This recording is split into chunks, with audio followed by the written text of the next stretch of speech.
Oh, Kelly. Hey, how are you? There were none here, and so I don't know how we're going to do this. I would bring it over here to that parking lot and pull a cart. And we just unload it. Let me call back and tell them right now. Here, this is, so you know. I'm sorry for being late, you guys. I had a last minute family emergency. No, don't worry about it. It's fine. You're here. You're fine, don't worry. Hi. Hello. How are you? Doing well, how are you? Fantastic.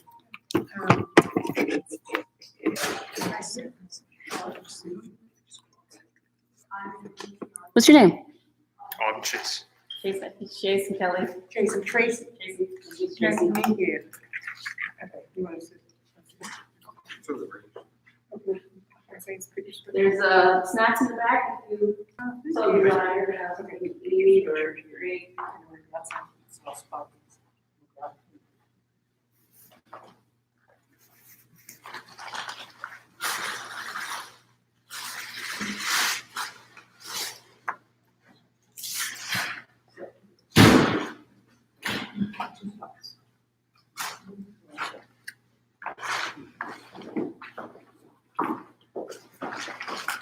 Marcus went to go get his glasses. Are they helping you with Kima? Hey. Sit down, relax. Please have some of the snacks in the back if you feel you need it.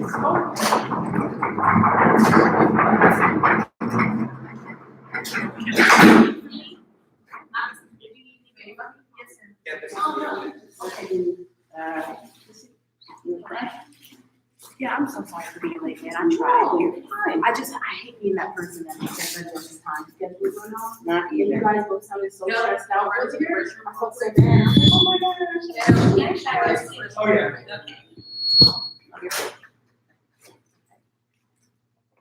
You're fine. Just Okay, I just want to make sure. Testing, 1, 2, 3. Testing. Everywhere. Okay. no. What were you saying? Oh, nothing. I was just like saying that I hate being the person that adds one to other people's stress. Not You even. know, I You're know good. this. I know it's like to have people who's supposed to talk about your shit showing up late. I know that level of on now that person's still going to come, creeping up inside of you. No, it's okay, really. Because where did it go? Trust me, I didn't show you. I'm not. Yes. There's nothing to do right now.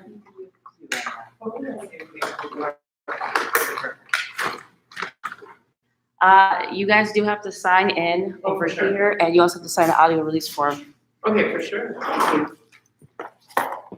Is it mostly because they might take pictures and? That's right. Yeah. Yes, sir. Hey, Snyder, I was one by four, I was We're just a little early. Yeah, so you already have a panel for this. So I would say, I can go you grab don't it. bring anything else in that part. As soon as I find my bag.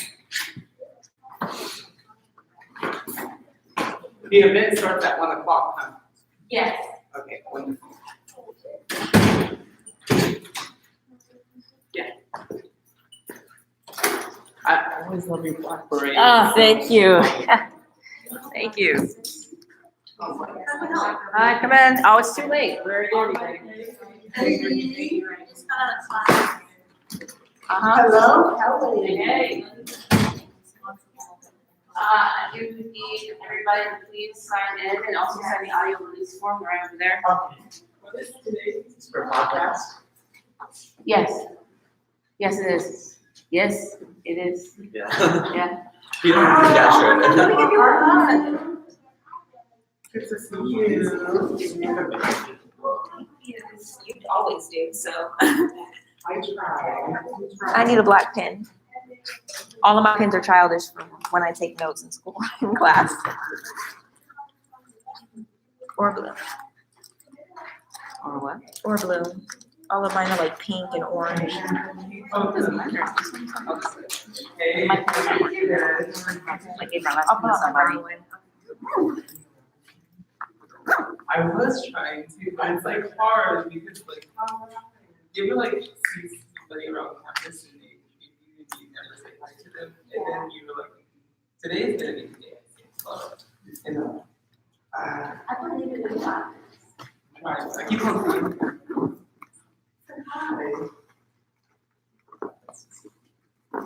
I'm shy.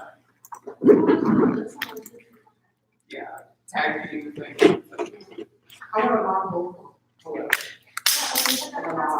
Everything okay? And then that starts with hundreds. Yeah.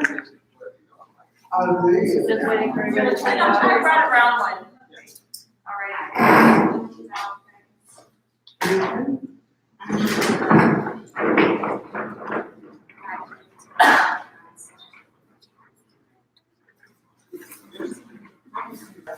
Sorry, I want to get this on our Instagram before it starts, because I don't want to be like going in, so.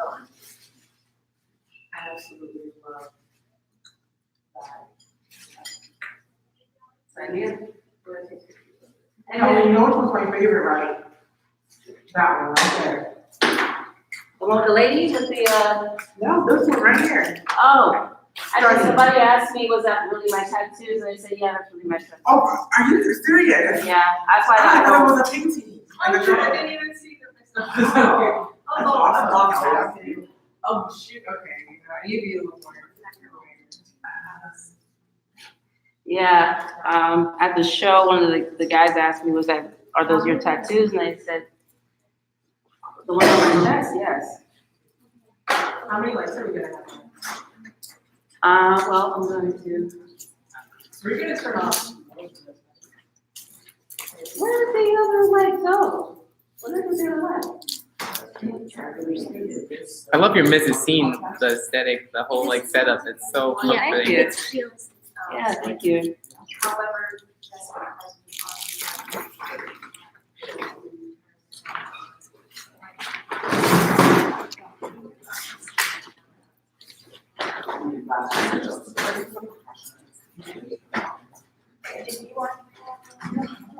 This is real. Awesome. You ready for No, I was. Are you not gonna be here? Not to be here.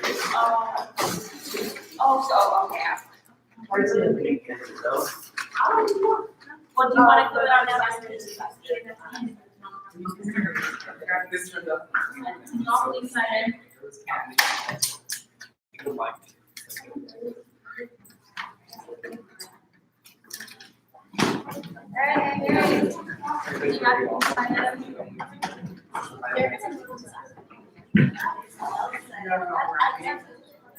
How are you?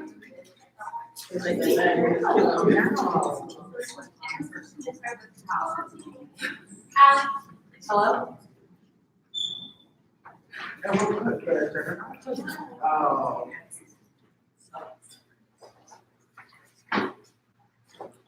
Excuse me, guys.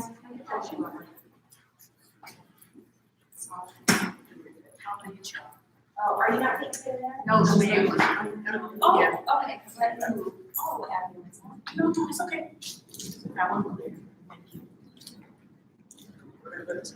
Just leave it sitting, I'll take it, and then it's like.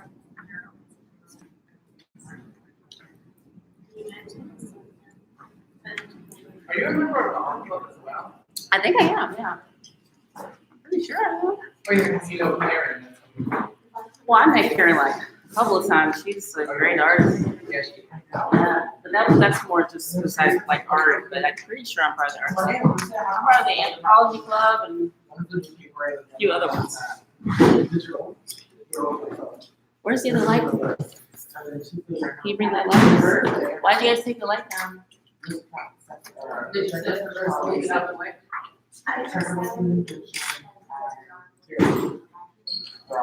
Everybody sign the audio release form? Do you need help? Yeah, no, no. Do what you want. You know what works? You should. Yeah. Oh.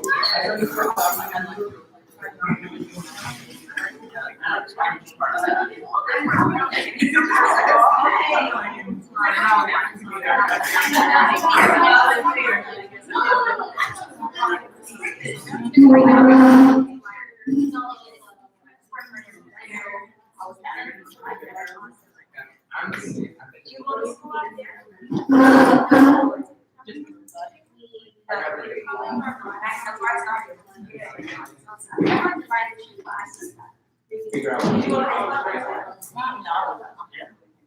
Oh, okay. I don't know. So like, see how we're leaning towards the young, just get.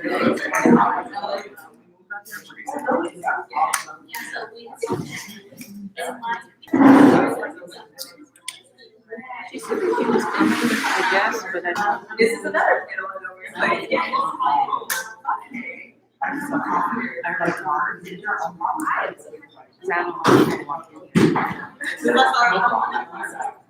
So what's your name?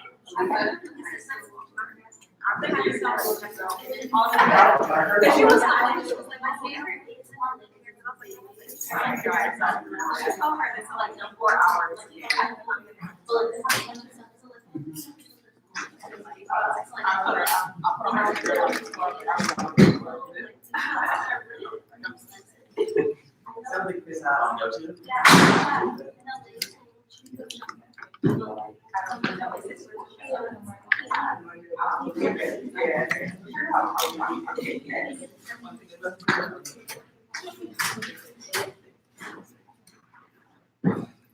Wait till we get to professors and answers.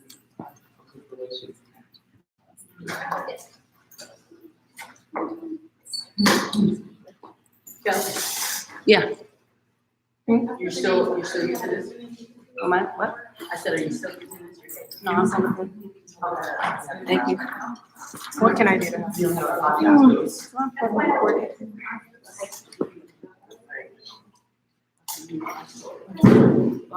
Do we want? Probably. No, it's just like a little sick and watch it. Yeah. Good deal. Bye.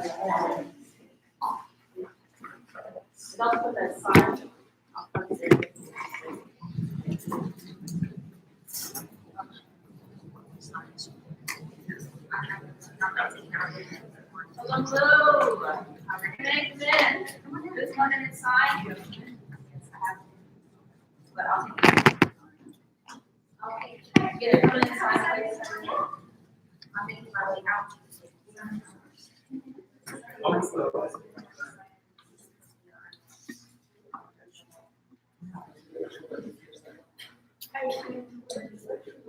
There's no port for this.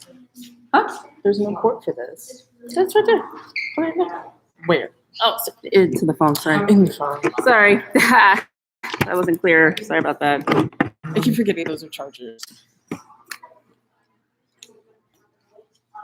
Well, I mean, I guess they do like double duty, you know, they're chargers and they're also like,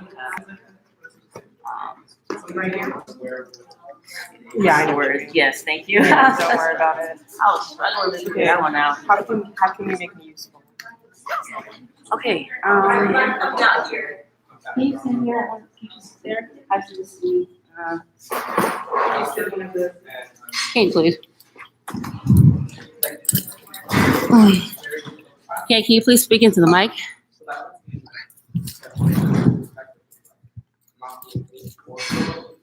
Speaking into the mic.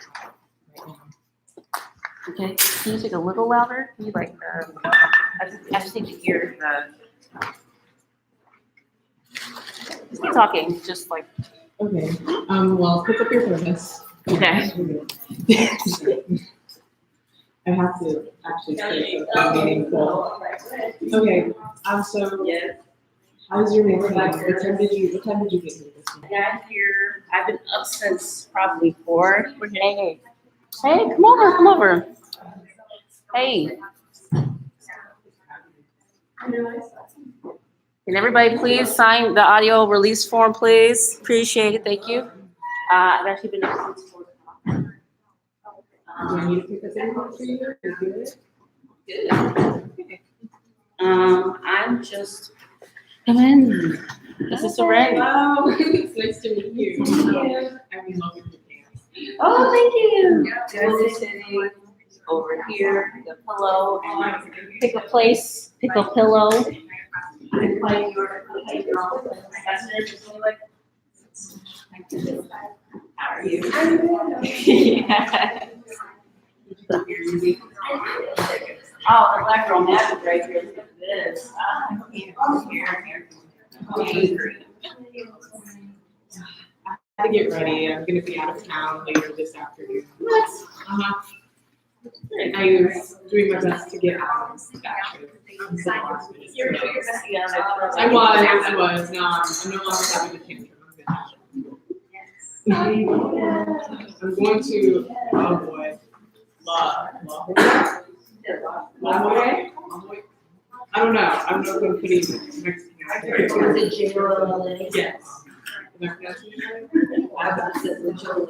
Yeah, I was thinking that. It can't be. You said Loyola. Where's the take that insert? Okay. So I'm going there. You know that one? It's all right. LaJola, your fans are saying hello, by the way. Hey, everyone. Hi. Oh, can they see me? They can see you, yes. What? I can't. It's gonna be one of those days, isn't it, Seren? You invite me somewhere, it's always one of those. You're right. I love it though.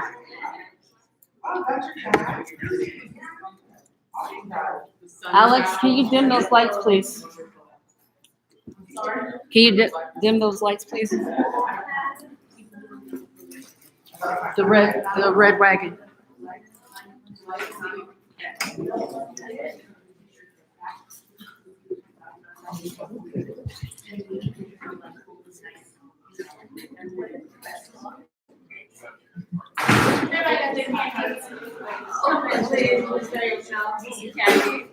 Lovely.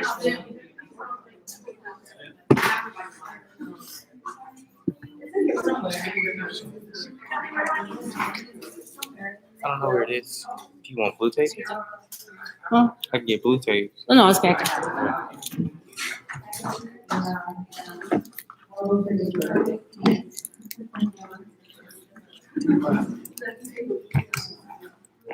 Thank you, Amy Marcus.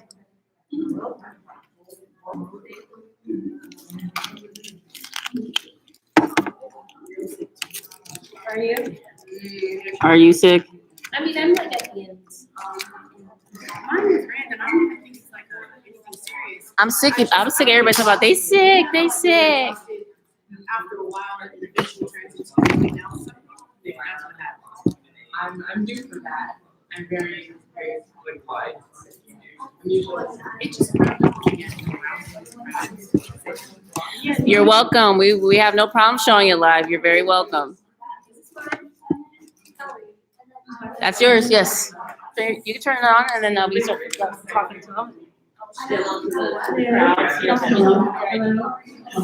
Yes. Hello.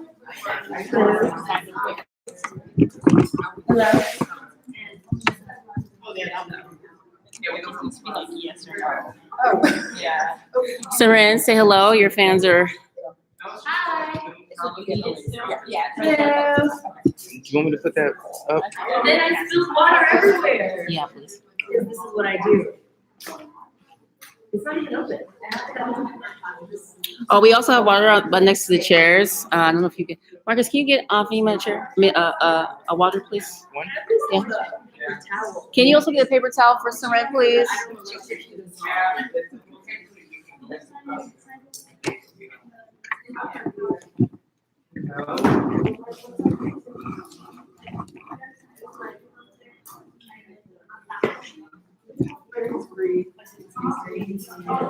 Seren. She's Seren. I hate it. I'm sick of everybody today. That's what everybody. You know what? You don't know me. No, it's very valid. That's very valid. I vouch for that. You know that, Marcus. I felt that in my soul. You don't know me, Marcus. Okay. Marcus is like, Kelly, I know you. I know you like the back of my hand. Lies.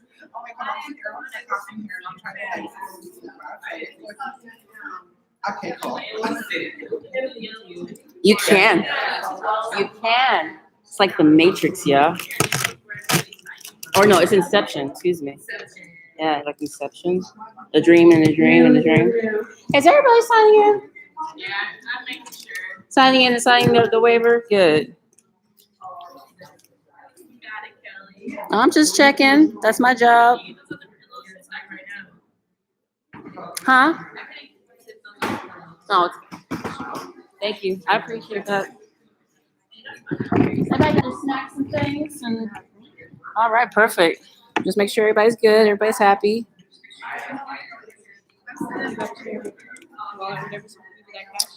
I really don't remember what I did with it. Okay, I trust you. I don't think you're gonna I don't think you're a thief or anything.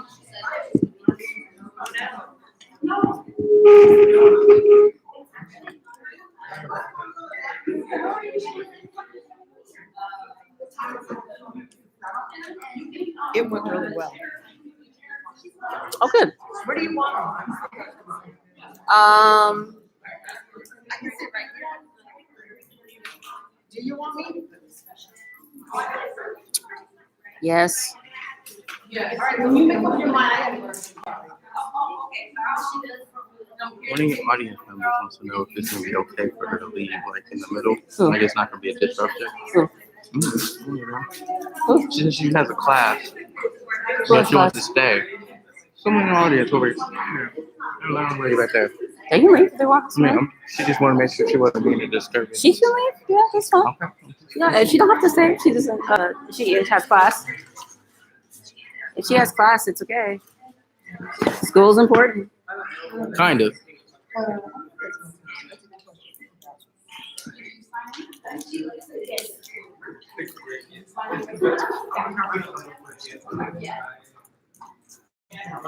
Now the stuff is getting here. Can you hear me? Are we good?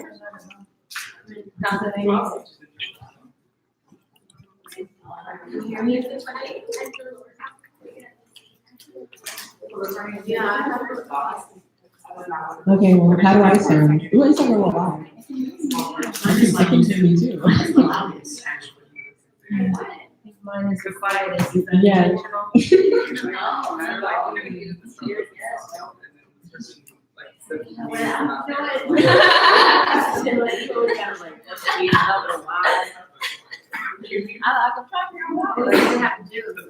No, we don't have to do it. So it's like, honestly, Okay, Joe. I don't know if we're joking. I'm like, you all know. It's good. I'm always joking.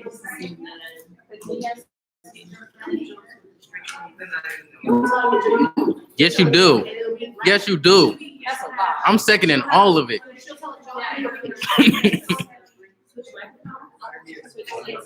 Oh, are you comfortable though?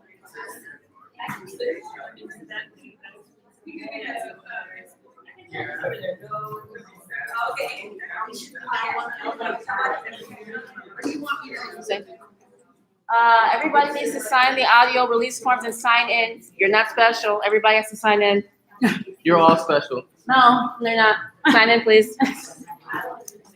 That with love, as Michael Jackson would say, with love, with love. That's what he used to say. He'd be like, I don't mean to be rude, but my cousin used to be like, I don't mean to be rude, but I need to sign with love, with love. Yeah, he used to do that all the time. I swear. I'm not making it up. I had Kelly energy. I swear, I'm not kidding. Like, why would I say that? Why would I? I wouldn't. I swear I wouldn't do that. To tell the truth. Tell the truth. Oh, sorry. It's not the time yet for that.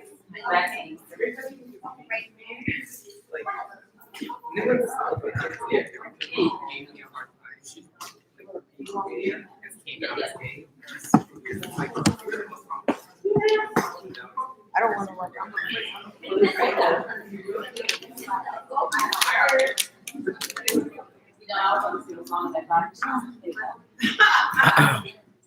Miss Seren, Alex Indigo wants to know where your cowboy boots are. I know, I said I just put it in the chat. I was like, I have to look at them. You gotta find them. You disrespectful. Cowboy boots. What's up though? So it's the next day?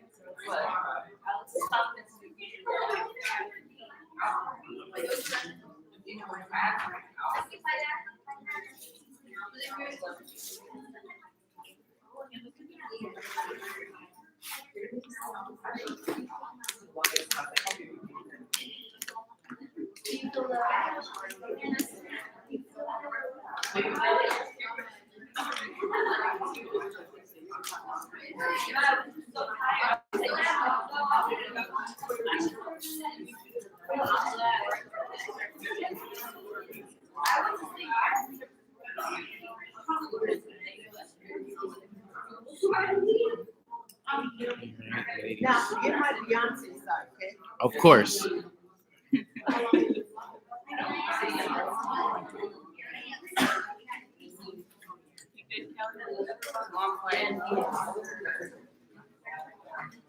She just I was trying to make it rhyme, but it didn't. It didn't flow. It didn't go nowhere. It didn't. It was bad. You know what I mean? Anyway,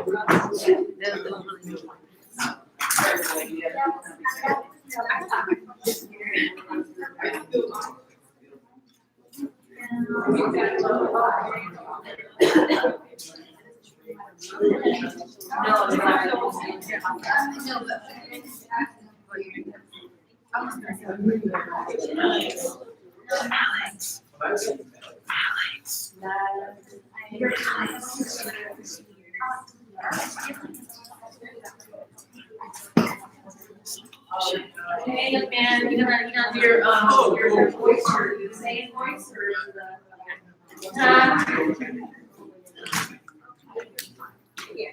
Being extra. I'm sorry. I didn't mean to be. Hey. I love it.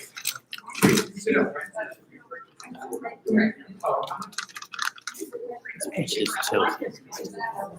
I swear. Thank you. It's tilted. Hey. Hey, celebrity. How are you? Dr. Jackson. Miss Jackson, if you are. I don't want to go there. I am for real. I am for real. Forever, ever, ever, ever. Never meant to make your dog cry. So if you could like kind of push this around a little bit. I'm gonna lift up. How's that light look? Oh shit. I mean, shoot. They're on clips. Yeah. Okay, I was confused for a second. Hi, doctor.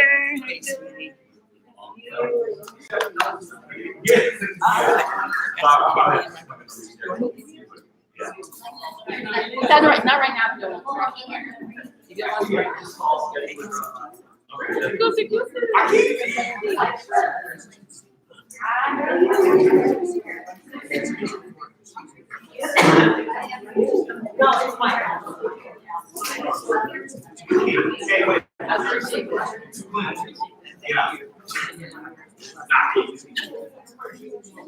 Young sir.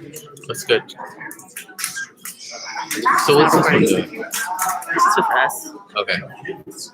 I will attempt Yeah, you'll to hear it beep. multitask. You'll hear it beep. Young sir. Hear that beat for what? It'll beep because it's only going to do like 25. Okay. I can turn this, right? Yes, sir. Bing. Boom.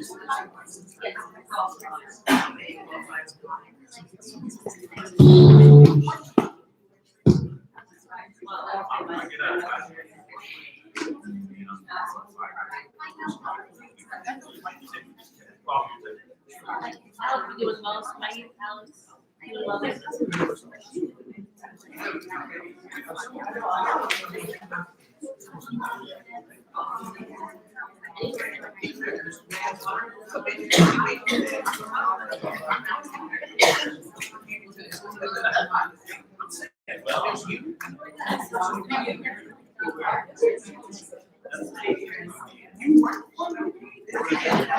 too.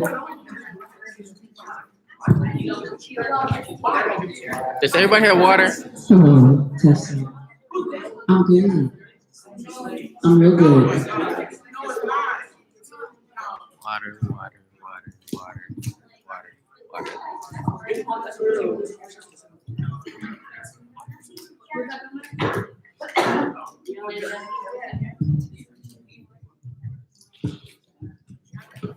Kelly, would you like to pull that light back a little bit?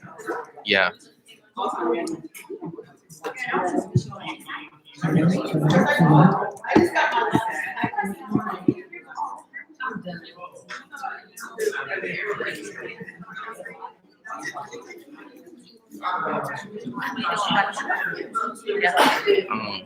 You want me to shift this over this way or This one?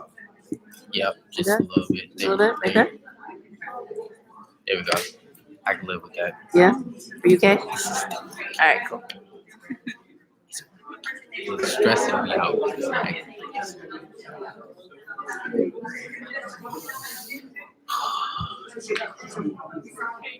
Jesus. It's Jesus.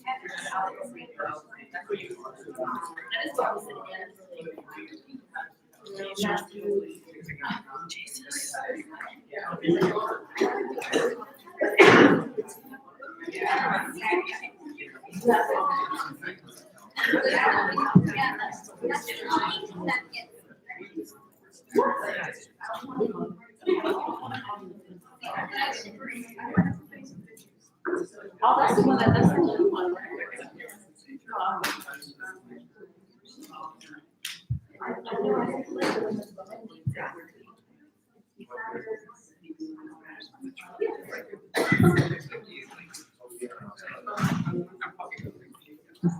Just so I can see your mic, please, I'll make sure everybody's, everybody please stop listening to your mic so we can make sure that everything's well.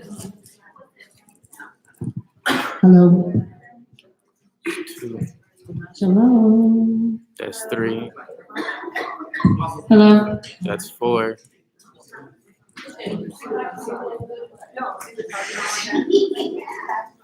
You know,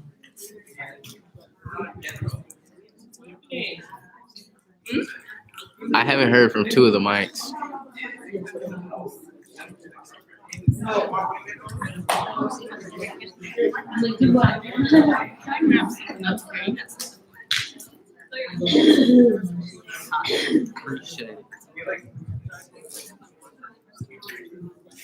Sissy. Hello, hello, hello.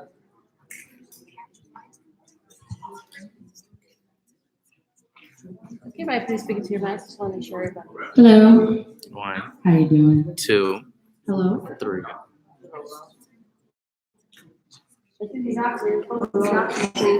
Is it on? Is it on? Sorry, y'all see my butt. Sorry about that. Hello.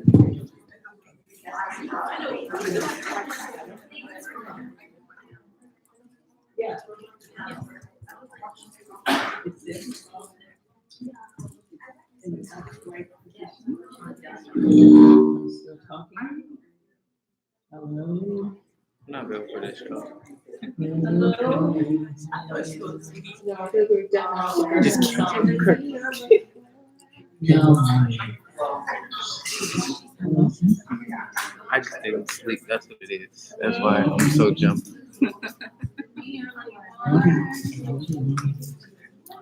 The Kelly Dozier solo. Excuse me, Huh? you just said a song. What? Testing 1, 2, 3, 4, I ain't say nothing. 5, 6. Hello. 7. Counting. Hello, hello. Kelly head just like blocking half the kids. Huh?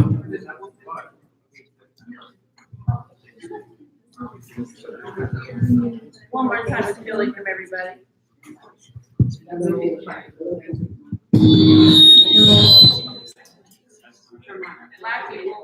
Yes. Calm down. Hello. Hello? Testing. 1, 2, 3. Hello, hello, hello. Hello. Hello, hello.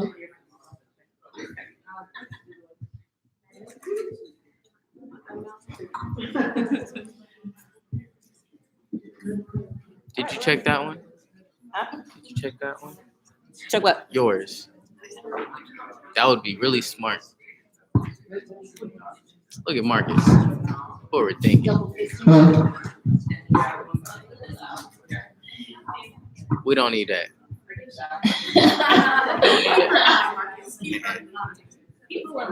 What? Who said that?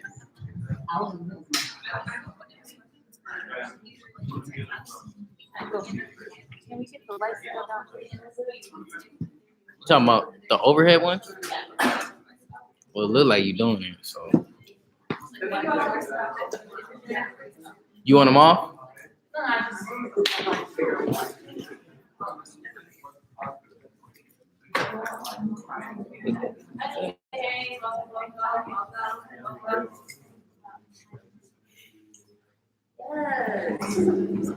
That's it, that's the stuff. That's something different, you know.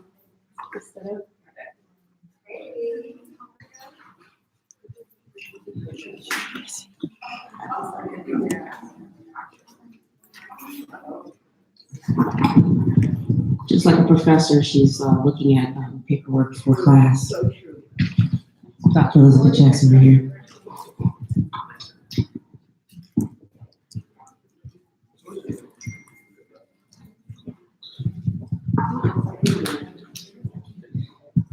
Welcome, everybody. This is the Black Student Union Podcast. My name is Kelly Dozier.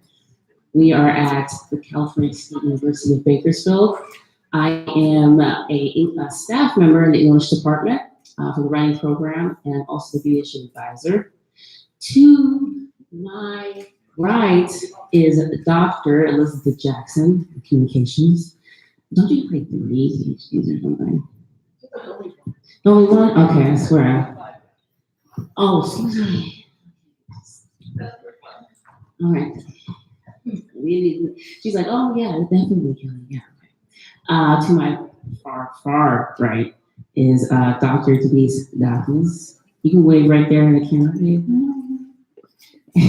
With the nursing department. To my far left is Fahima. Do not call her an activist. She does not like being called an activist. I apologized to her earlier. She's like, girl, don't come out. Sorry. I apologize. In the center, that's Alex Thomas. She's a BSU member.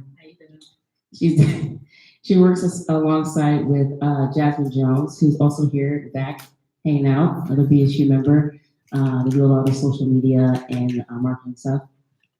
And we're all here for the amazing young lady who decided to hang out with us.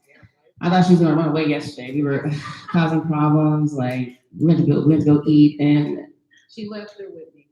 I left her with Alex, and it was a big mess. So I'm just glad she decided to come and spend time with us. It was a beautiful mess. It was a beautiful mess. You're over exaggerating. I'm not, it was bad. Seren Sensei, if you do not know anything about this young lady, besides the fact that she's the stirring up people, making people angry because of, honestly, cognitive dissonance. What she's saying isn't false. She gives nothing but facts, and go ahead and be mad about it. Habitual line stepper. Habitual line stepper. Habitual line stepper, exactly. So I'm totally into it. I love it. This is why when the students came to me and they said, can we get her? I said, I don't know, she might be too expensive. But we made it work. We made it work. And we're here to talk about her book. So about that, a year of contemporary essays on race and pop culture. And she was actually gracious enough to gift us a few books to actually give out to a couple of students today. And we're also going to do a meet and greet. And let's just jump right into it. One of the first chapters in her book is all white people are racist. Let's get into it. So I know when you were talking about in the book in that particular essay, you were explaining like, calm down, don't really get offended. Yeah. Yes. So I had originally did a video on my YouTube channel that was called like #YesAllWhitePeople. And people got like really up in arms about it. And even like still to this day, it still gets like views and people still leave comments like arguing about it and turn into like this big thing. And so I sort of expanded on the idea in the book, in the essay. And I wanted to put it in the beginning because it was like, if you can't get past this essay, like, this is not the book for you. You might as well just like put it down, just walk away right now. Like, we're not gonna hide it in the back. And basically, the essay talks a lot about socialization and how we are socialized in a racist, white supremacist society. Everyone, and in white people, this sort of manifests in white supremacy and in being an anti-Black racist. And in Black people as well, it manifests in a lot of internalized anti-Blackness that you kind of have to become aware of and unlearn it. And I feel like white people as well have to become aware of the fact that they are all racist. Like, it's just you're socialized to be that way. And in the video and also in the essay, I also said, like, it doesn't matter if you had like the best parents, the best upbringing, because that's like the first thing that people always say, like, my parents were so amazing and they like did not raise me to be a racist. Like, I'm sure like no one's, well, maybe some people's parents like raised them to be a racist, but your average person is like not being told like niggers are gonna steal from you. Like, your average person is just not being, especially like nowadays, is not being told that kind of thing. They won't use that particular language, but it's more insidious, and again, it's like more socialization in the way that maybe you go to the grocery store with your white mom and a Black person walks by and she like grabs her purse. That's conditioning. That's something that you're witnessing that you're going to internalize in a certain way. Your mom doesn't have to say all Black people are thieves. Her reaction is sort of sending you that message. And even if it's not something you see at home, which it is, but even if we want to pretend that it's not, even if it's not something you see with your parents, it's possibly something you see with your aunts and uncles. It's something you see with your cousins. It's something you see at your friends' houses. It's something you see when you ride the bus to school. It's something you see when you turn on the television, when you watch movies, when you read books, when you read magazines. It's really ingrained in every facet of our society. It's inescapable. And so you're just socialized and conditioned that way. And sort of going into this like defensive mode is not going to help. You have to sort of acknowledge it and then do the work to unlearn it. Otherwise, you're just going to be stuck as a fucking racist. Is it all right if I curse?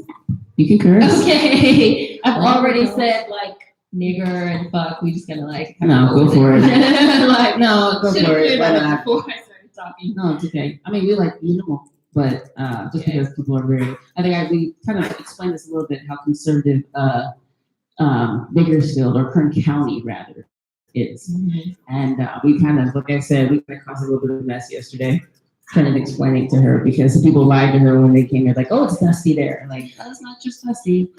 I'm talking about the real dust. The real dust, yeah. The real dust. Yeah, a lot about dust. You brought the rain and the cold weather when you came, and it was the funniest thing, because we were like, it was nice, and all of a sudden, when you landed, it was like, is this going to be like a thing here, that when you're here, it's going to be, crazy, but it's nice and sunny now, so it's I guess it's today, just, yes. Yeah. The East Coast weather followed me yesterday, but Yes. as of today, I got some California sun, Yes. which I needed desperately. Yes. So to continue on with the white people are all racist, and they have to kind of like learn not to be that way. You also talk about another essay in the book. You talk about privilege and using your privilege. Mm-hmm. Can you expand upon that a little bit? Yeah, I feel like a lot of the times when people like to talk about allies and like allyship and like, how do I be an ally? People ask me all the time, like, how do I be an ally? Number one, I hate the term like ally, the whole concept of like being an ally. Like, what does that really even mean? I don't really even believe in that as a concept. Number one thing I say to people when they ask me, how do I be an ally, is I say, well, you have to sort of figure out what your privilege is and figure out how to use it, basically. A lot of the times people deny having privilege. They say like, oh, I worked so hard, like I worked so hard. I don't have privilege, nothing was handed to me, I worked really hard, blah, blah, blah. And it's like everyone, I sort of think of identity as operating on a sort of sliding scale, and pieces move around. So it's like possible that you have privilege as a white person, and then you possibly have some issues because you're a woman, you know? But you can still use your white privilege, you know, if you quote unquote want to be an ally, right? That doesn't mean sort of like muscling your way, you know, inserting yourself into these spaces and like having the biggest, loudest voice and talking over people and, you know, being like, I'm going to be the one to like lift the Negroes out of oppression. Like that is not allyship. What you can do is recognize that you have white privilege and say, well, I'm going to enter into spaces using my whiteness that other people possibly can't get into. And I can use my voice in that space. Like white people talking to other white people about racism should be like a thing. Like you don't need to come in our Black space and be like, how do I learn? And like, what can I do? Like Google is free. Like your Google's not broke. You can read and then you can enter into white and other privileged, you know, spaces and sort of use your privilege in that way, especially because studies have also shown that for the most part, in terms of like a collective, like white people do not even listen to Black people. They listen to other white people. A Black person can like tell a white person till they're blue in the face, like, I'm a human being, like I'm this, I'm that. And a white person is gonna be like, I don't know, like, you know, not today, you're not. So it's like, if you as a white person want to quote unquote help or be an ally or something like that, you have to learn for yourself. Stop expecting Black people to hold your hand, handhold you through race and oppression. All that is still sort of centering yourself, centering the idea that like, ultimately when we're talking about anti-Black racism, you're the most important one. Your feelings are important. Everybody has to revolve everything around you. Like, no, learn on your own, do research on your own. Stop expecting people to handhold you, and then take that knowledge that you have gained for yourself, because no one handholds us through being Black. We just have to figure it out, or we end up dead, basically. And then enter into white spaces using your privilege, and you can talk to other white people. Talk to your racist parents, your grandmas, your aunties, your uncles, your friends, sitting around a Thanksgiving table. There was like all these think pieces, like after Trump got elected, for example, of like, I'm sitting at my dinner table, like, I don't know how to talk to like my white grandma, who I know voted for Trump. It's like, but then you will like enter into a Black space and be like, I want to be an ally, I don't know how. That doesn't match up. Like you need to figure out how to talk to your own people before you like come over here up in this space and use your privilege in that way. Otherwise, you're just not doing shit. Like you're just centering yourself. You want to be important. That's it. Definitely want to be important. So what happens when you're confronted with that as a Black person, you're sitting in a space, it's a Black space, but then, like you said, white people come into the space. What do you do then? How do you respond? Because some people think, well, you can be aggressive and say, you know, why are you here? Or you can just talk to them. What would be the best way to? I guess it's like I can tell you my way. I don't know. I guess it's individually, right? The best way, yeah, like it's individually. I don't have any patience for that personally. I'm not gonna like handhold anybody's hand. Like I will tell you about yourself real quick. As a white person, as a man, as anything, like I will tell you about yourself. Like I don't have time for like niceties or whatever, and I just don't care. So if I'm in a space and I feel like a white person is in that space, centering themselves or whatever, I tell them. And I will ask questions like, why are you here? What do you want? What are you doing? And I feel like a lot of the times questions are questions a lot of times I feel like are the best way to go about it. Because if somebody says like, well, if I say to a white person, like, why are you here? And they say, well, I'm here because I want to learn. Okay, well then if you want to learn, maybe you should stop talking so much. You should just sit in the back quietly and eat your food. Notes. Yeah, and like take notes and listen. But all this like talking and like centering yourself and like then no, you don't want to learn. That's not why you're here. That's like the narrative you're telling yourself so you can sleep at night, but that's not actually what you're doing. So I find that like asking really, if you don't want to be rude like me and just be like, no, you're white. I wouldn't say you're rude. You're just direct. Yeah, like Definitely wouldn't say you're rude, because when somebody comes knocking at your door, When someone comes knocking, When someone comes knocking at your door and you say, hello, who is it? And they tell you who they are, you say, well, how can I help you? Yeah. What is it that you need? What is it that you're looking for? Because you're not stepping into space just to step in the space. You're stepping into space because you're curious about something. There's something about it that has procured your curiosity. And since Black people have been on display here in this country for, and still is up until present, I mean, yeah, it's your right to ask those questions. What do you want? What is it that you're looking for? How can I help you? Or not? I mean, I would say I'd ask white people, how can you help me? Before, Right. how can we help them? But like, I would say probably that's the best, is to just ask questions. Just ask questions and take notes. Yeah. Yeah. And I feel like we sort of stigmatize questions. A lot of questions have this like negative connotation that asking questions is wrong, or just that it's negative, right? Like if you're at somebody's house and you say like, oh, who made the potato salad? People are like, why? What's wrong with it? Like that's like the automatic sort of like, it goes in this like negative direction. Right. And so I think that people need to be a little less afraid of asking questions. And I feel like people that are asked questions need to be less defensive about it. Like, why are you asking me? Why are you questioning me? Like people are allowed to ask. And it also kind of leads into another thing you talk about in the book, respectability politics is bullshit. Yeah.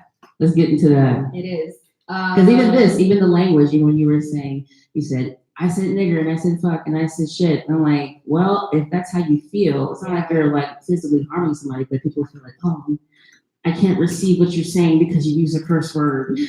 Everything Well, says now, but not valid. Yeah, I'm leaving, and you guys like still have to work here and stuff. I want like get you I guys in work here. trouble. I work here, Yeah. but So I definitely feel everybody knows I say like fuck your respectability politics all the time. I feel like the idea of respectability politics, especially for Black people, is bullshit because at the end of the day, you're Black. You're Black in a suit, like you're Black in a tie, you're Black in a nice dress, you're Black with a perm or straight hair, you're Black with like locks, you're Black with natural hair, you're Black with tattoos, you're Black with degrees, you're Black wherever you work, like you're Black. You never stop being Black. And so you never stop having to deal with anti-Black racism. You never stop having to deal with the system of racism, white supremacy. There's nothing that you can do that changes the fact that you are a Black person in this country living under an oppressive system that is due to race. It's due to race and it's due to like visible sort of Blackness. And so I feel like all the rest of that stuff doesn't matter. I feel like a lot of that is a coping mechanism. It's something that people sort of tell themselves so that they can maybe continue moving day to day in the world. Like, well, if I just put on my suit and tie and I like go to my corporate job and I have my degrees, like that will protect me.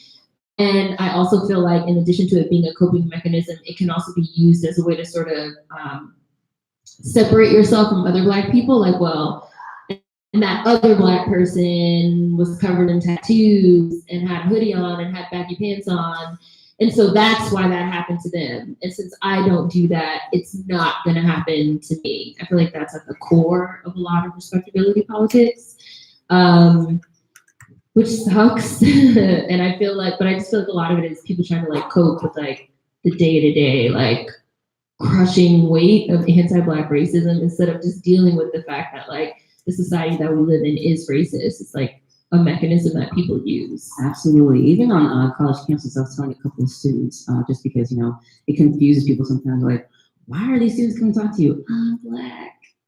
You know, I'm Black, You're Black. and I'm a certain age group, so it's like, I come off more like, I guess I can talk to you. Oh, you seem like a decent human being. I can talk to you and share certain things with you. And I was saying to a couple of students that education isn't always proper. You're not walking around here always, and some of the best lessons you're going to learn is in those moments of like saying words like that or being aggressive.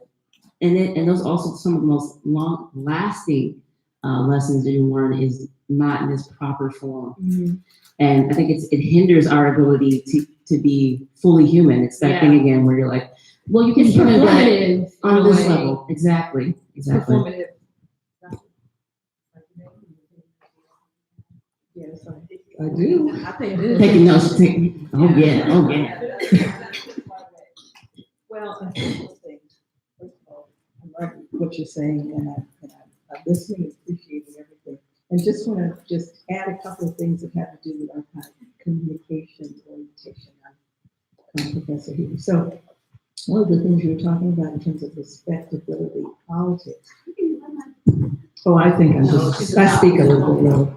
So it has to, in communications, we also have a kind of umbrella term that we call a proper meaning, the superstition of proper meaning, or politeness protocol, whereby, you have to enunciate, articulate in a certain way, otherwise people will denigrate what you're saying and perhaps obliterate it altogether by turning a deaf ear. Yes. And that, in a way, I'm an oldie, but a goodie. I think I'm a goodie, but that depends on who you ask. But anyway, back in the day when I was working on my dissertation, I was also working in the music industry, the hip hop industry. So my job was to talk to every hip hop artist all the time and then write about them. And I have to admit that in the 80s, I, as well as many other persons, felt that basically hip hop was a trend. It was going to be quite transient. We didn't really realize that it was going to have stick-to-itiveness. Why? Because it violated the politeness protocol. We recognized that it was a very virulent, volatile, expressive, sustenance piece with substance and sustenance. However, the idea was that it would probably offend the broader populace, and so it would only be something that would be very inclusive of the Black community. So even as I was doing the interviews with all of the people, I just assumed transient. However, of course, we recognize it now as ubiquitous everywhere in the world. And I just have to say, as a little aside, I've been invited to Russia 3 times, and the first time as a Fulbright scholar. And one of the things I talked about to my Russian students was about this superstition, this acknowledgement of having to have a proper meaning with everything. And then the fact that everybody in the world now, including Russia, have hip hop artists. And in fact, people don't know that Putin's last, when he had his last candidacy, he had a Russian hip hop group accompanying him where he was going. So that's one thing. And then I have another just small idea, or another small thing I have to add. Now, I can understand completely why you would feel that all white people are absolutely racist. And when I was your age, and I don't mean to play ageism here, just as a reference, I felt the same way. I absolutely had an abhorrence and a kind of a deep hatred for the ways in which I could perceive that white people were treating me. Now, I went to UCLA, and Angela Davis was my professor. And at that time, of course, we had a very caustic feel about what was going on with the Black Panthers, what was going on with Angela Davis and all those persons. But when Angela was ripped from us, and we went through a general malaise, both locally and nationally and internationally, is when I realized that perhaps not all white people were racist. And I'll tell you why I came to that conclusion.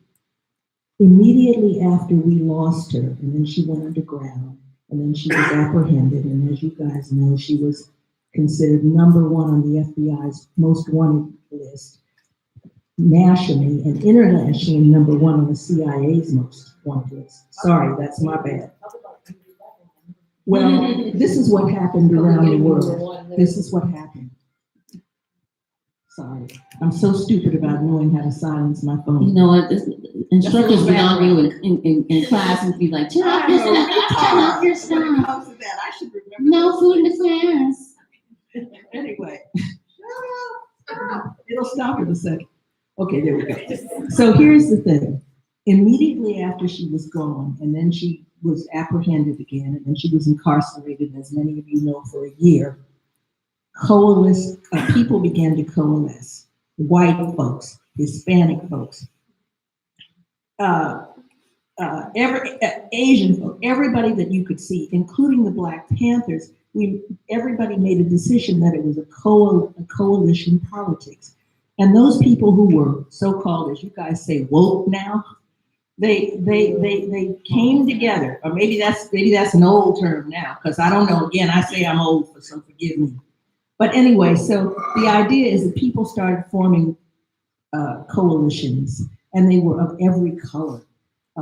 They called it the Rainbow Coalition back in the day. Jesse Jackson talked about it, other people talked about it. And I would say, prior to being awakened in that very rude way and looking at this whole thing play out publicly, people did tend to maybe snooze a little bit after that.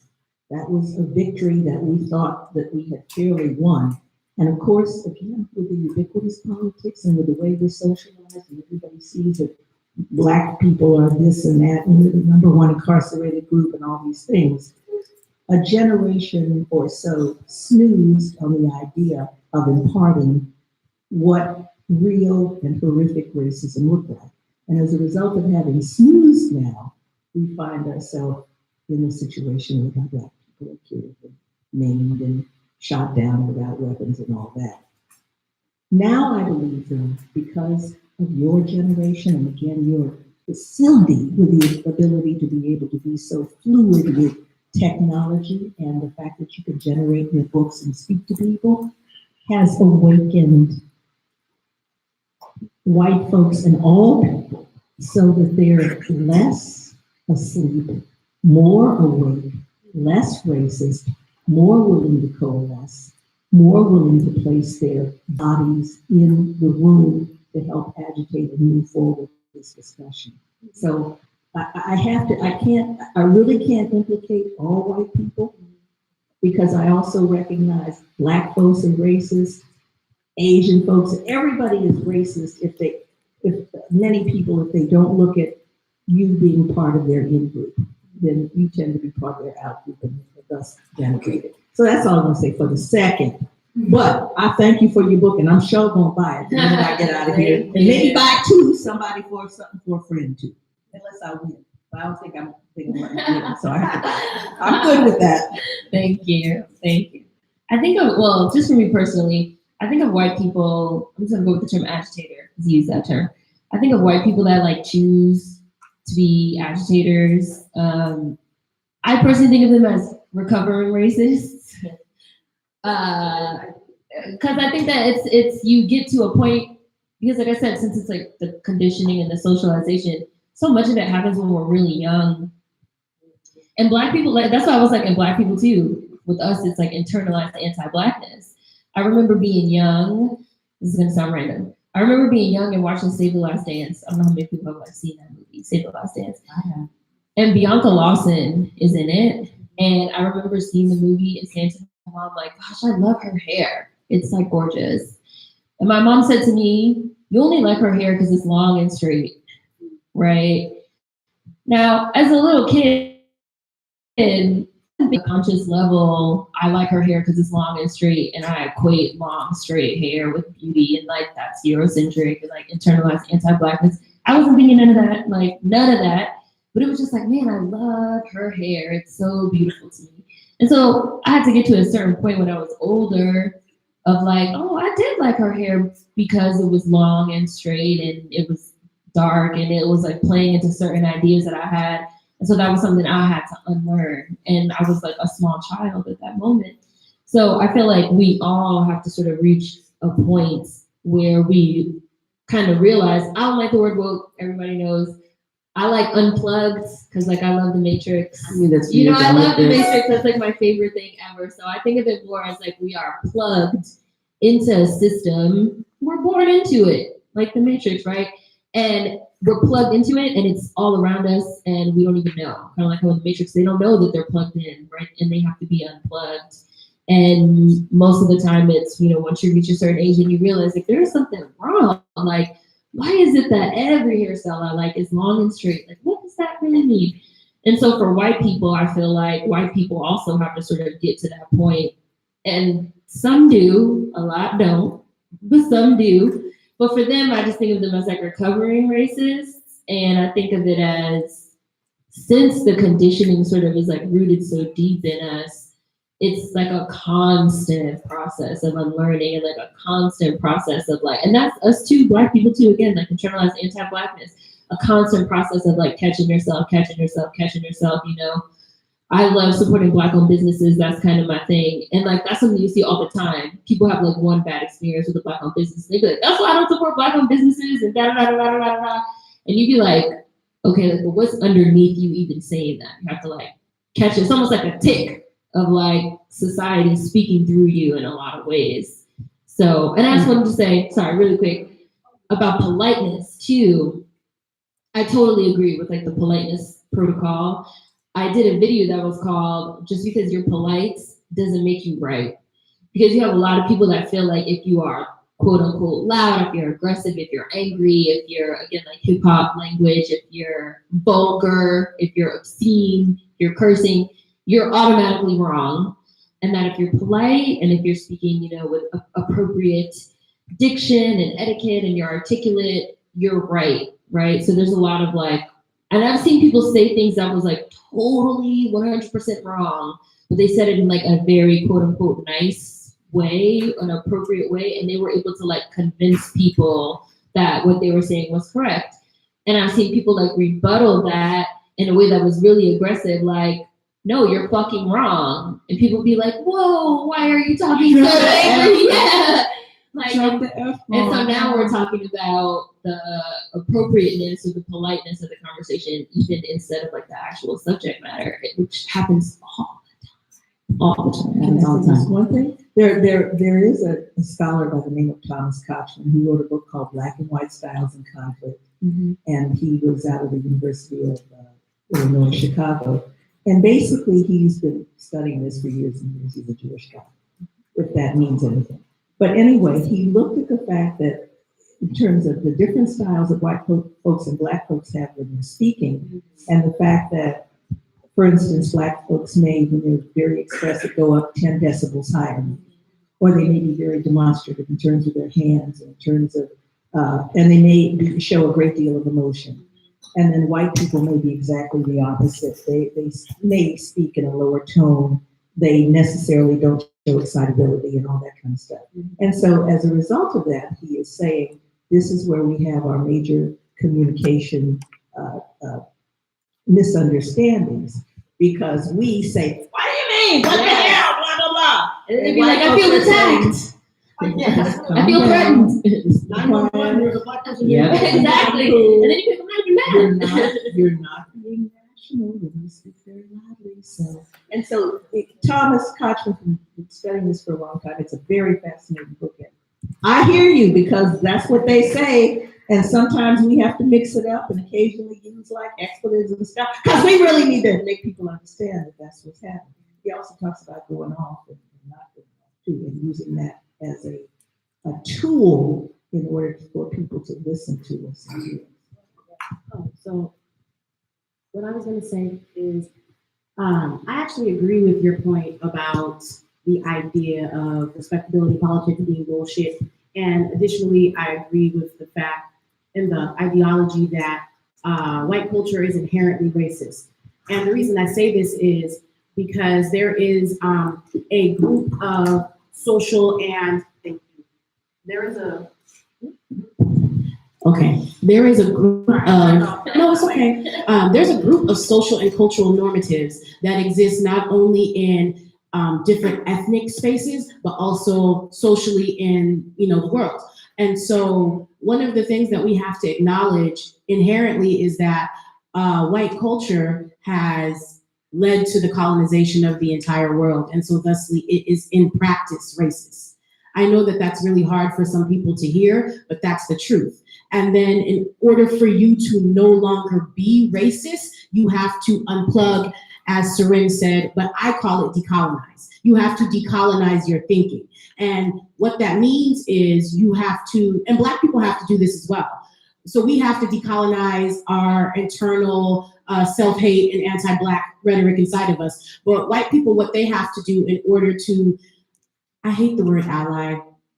I really hate the word ally, because I feel like it's a politically correct term created to make white folks feel better about being racist and like to make them feel better about no longer wanting to be racist. Like for me, I don't view it as ally. Like you're a person and you are supposed to help other people who are in oppressed situations.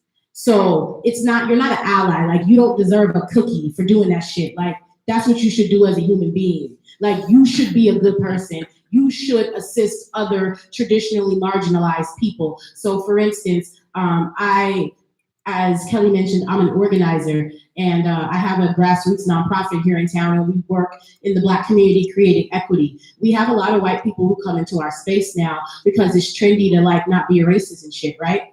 And so we have a lot of people who come into our space and they're like, I'm woke. I didn't vote for Trump. I'm woke. I wore a pink pussy hat. I'm woke. I marched at the Women's March. And it's like, oh, word? Okay, cool. Well, my people were brought over here like cattle. So just sit down and listen to what we have to say. If you want to be an ally, you have to just be quiet, mute your perspective, and allow the people who are working for the progress, who the progress affects, to speak freely, and then allow them to tell you how you can assist. When I go into LGBTQ plus spaces, I don't say shit. I'm not a queer woman. I don't have a space there, but I'm there to help. And in doing so, I allow myself to be used in a way that they deem fit for what works for them. I don't go into their space and say, well, I want to do this and I want to do that and I'm a Black woman and none of that matters. You don't center yourself. Exactly. I don't center myself. So when you understand that, you're able to unpack your privilege. Additionally, when white people do decide to unpack their privilege, it now has to be, it's like when you are recovering off of, substances or when you have an addiction, that like, you're not like, okay, I'm sober, that's over, right? That's an ongoing lifelong process to continuously work to stay sober. When you're a white person, that's what you have to do. One of my best friends is a white woman from Des Moines, Iowa, and when I met her, she was a racist. She was one of the nicest people I've ever met in my life, but she was inherently racist. And through being my friend and organizing with me and working with my organization, she was able to unpack her racism. And even now, she every day has to work to unpack her racism. And when she does, I don't applaud her. Good, you're a person. Be a decent human being.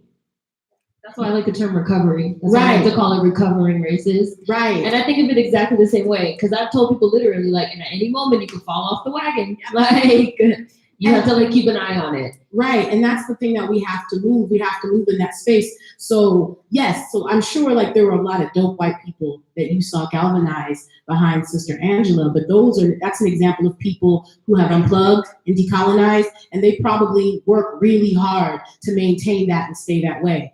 And then the other thing that I wanted to speak on was, because you guys were just flowing so heavy, I didn't even want to interrupt, was like the idea of respectability politics. I have like an inherent problem with the policing of Black bodies. I think that, and I have an even bigger problem with the policing of Black bodies done by other Black people. Like being Black is hard enough. Like I don't need you telling me how to talk, how to walk, how to wear my hair, how to be a good Black woman, not to be a nasty Black woman. I can't listen to Cardi B. I can't like back that ass up and be an intellectual. Like we have it hard enough where we don't need to put these very strange restraints on each other for the existence of whiteness, because all of it is to reach like this litmus test. Like whiteness is the pinnacle, right? And so when we impart respectability politics on each other, what we're really saying is you don't appear white enough. You gonna make us look bad. You don't appear white enough. Don't talk that way. You don't appear white enough. The thing that I'm faced with a lot in my space, here in Bakersfield, I'm the only Black female executive director of any nonprofit. I am the only Black executive director under the age of 40. And so I dress like this when I go to meetings. I cuss, I don't code switch, and I don't give a fuck. And that really bothers people because I can talk like this. I can speak perfect King's English if I choose, but if I don't want to, why should I have to? I don't owe you that. I don't owe you that, And I teach my daughters the same thing. You don't owe white people anything. They don't own you. They don't belong to you. Like you don't belong to them. You don't own men anything. And I think when we get into the space of respectability politics, especially for Black women, we get it like the hardest, in my opinion, because it's like you have to do this and this. You have to be Claire Huxtable. You can't be Beyonce. You can't be this. This is what good is. This is what bad is. And we force ourselves to have to uphold ideologies that are A, not real, and B, extremely destructive. So that was my spiel after listening to all these beautiful sisters speak. I wanted to say something and add to that. It's called forever being in servitude. Yes. We are forever in servitude. We are forever in positions where we have to make people feel at ease about being around us, about our narratives constantly. Whether you are white, whether you are Black, whether you are foreign Black, we are constantly at a servitude. It is something that we fall into. It is something that we fall into. It's like a fail-safe switch, something that was beat and bred in us, something that was learned and can be unlearned. We are forever Mammy. Yes. We are forever Mammy. We are forever Uncle Ben.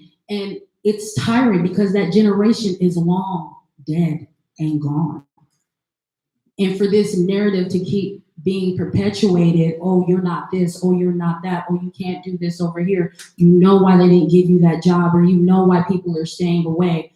No, they're staying away because they choose to stay away. They're staying away because they're choosing to buy into a false narrative that, again, that has been perpetuated for centuries.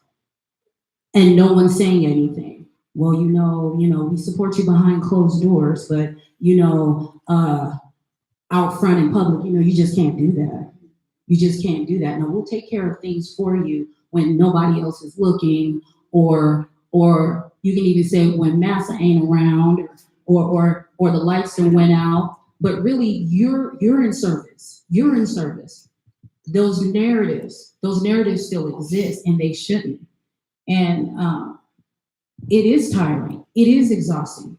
Because you're being policed, and because you're being policed, you're policing those people around you because you're afraid of those things, the blowback. Oh, I don't want to be associated. I've had that experience myself working here, that when students come to my office, like I said, I'm Black. So when they see me, they're like, oh, Black person. Hi, how are you? Oh, you're nice. Hi, how are you? Why are you laughing? But I've had that experience myself. And they're like, well, why are these people conjugating in your office? Conjugating? That's a very specific word to use, to conjugate.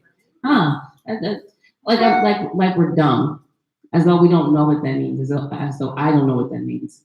And no, they're students, even being accused of like, well, they must be your relatives or something, because why do they keep coming around? This is a university. Are you nuts? And also, like, as if there's something inherently wrong in what you're doing. As though it's inherently wrong because I'm Black. Oh, you should, that's inappropriate. Why are people coming by your office? It's a university. And the students are asking questions, and they see me, and they're getting answers, and they're not being turned away. So yes, it happens, not just in your imagination or in a book somewhere that you read. It happens here. It happens in California. Is California, as people say, a blue state? Sure. Not Sure. Tarrant County. There is Whatever. we know that there is a threat factor. We know that there's this horrible fault of racism and stereotypical racism that falls not just, well, worldwide, but here's just something to consider. When I was living in Africa, I was in Zimbabwe, and I was teaching at a university, and they had never really met a Black female scholar. And I asked them, I said, what do you know about African Americans in the United States? And I took a pencil, and there was every negative adjective you could ever imagine. In Zimbabwe? This was in Zimbabwe. So they said that we were criminals, we were prostitutes, we were lower on the socioeconomic scale, we were murderers, we were rapists, all the general categories that fall to the negative adjectives that have anything to do with persons of color. So all I'm saying is we have to Specifically Black people, though. Yeah, I hate to. I don't want to these make were the African people association that making POC assumptions. is the same as, like, I hate when people say that. I hate to cut you off. And when people say POC, it's almost like a blanket of like it's like political blackness. Oh, everybody's Black. Since you're oppressed, you're Black. You grew up in the ghetto, you're Black. No, you're not. Yeah. You're not. You being growing up in the ghetto or growing up in a place that's impoverished does not necessarily mean that you're Black. Right. But I'm just saying, this is the kind of stereotype that they have about what we as a group represent. Right. So I'm saying that to say, in essence, when we say that all white people are racist, we have to, again, if you believe that, then there's also this ubiquitous veil that says all people are racist who are not necessarily, to use your terms, plugged in, even people who look like ourselves. People, Are we going to start talking about that now? The disconnect? When you talk about servitude, I totally get that, because as a nurse, I'm supposed to bow down and serve. And I was thinking of, I like to do, you know, when you're a tenure track, you have to do community. And I had turned down this, they wanted me to do something. It's kind of like put on a minstrel show is what I call it. And because I refused to do it, they tried to use that against me in my RTP file. So this is how we get reviewed. So, and then I kind of, when I read the first chapter, I get it. Medicine is the worst, because, you know, here we are, we're their savior. We're going to save you. They're the biggest racist there is. And like, I'm not racist. There's not a racist bone in my body, but that little baby, that little Black baby over there that needs pain medicine is not getting it, or that person is not getting treated. I've seen it. And it's really awakening when you talk about when I first started nursing, I was the good little Black girl, right? Then when I start breaking out, here I am. I'm doing it here on this campus, and there's consequences.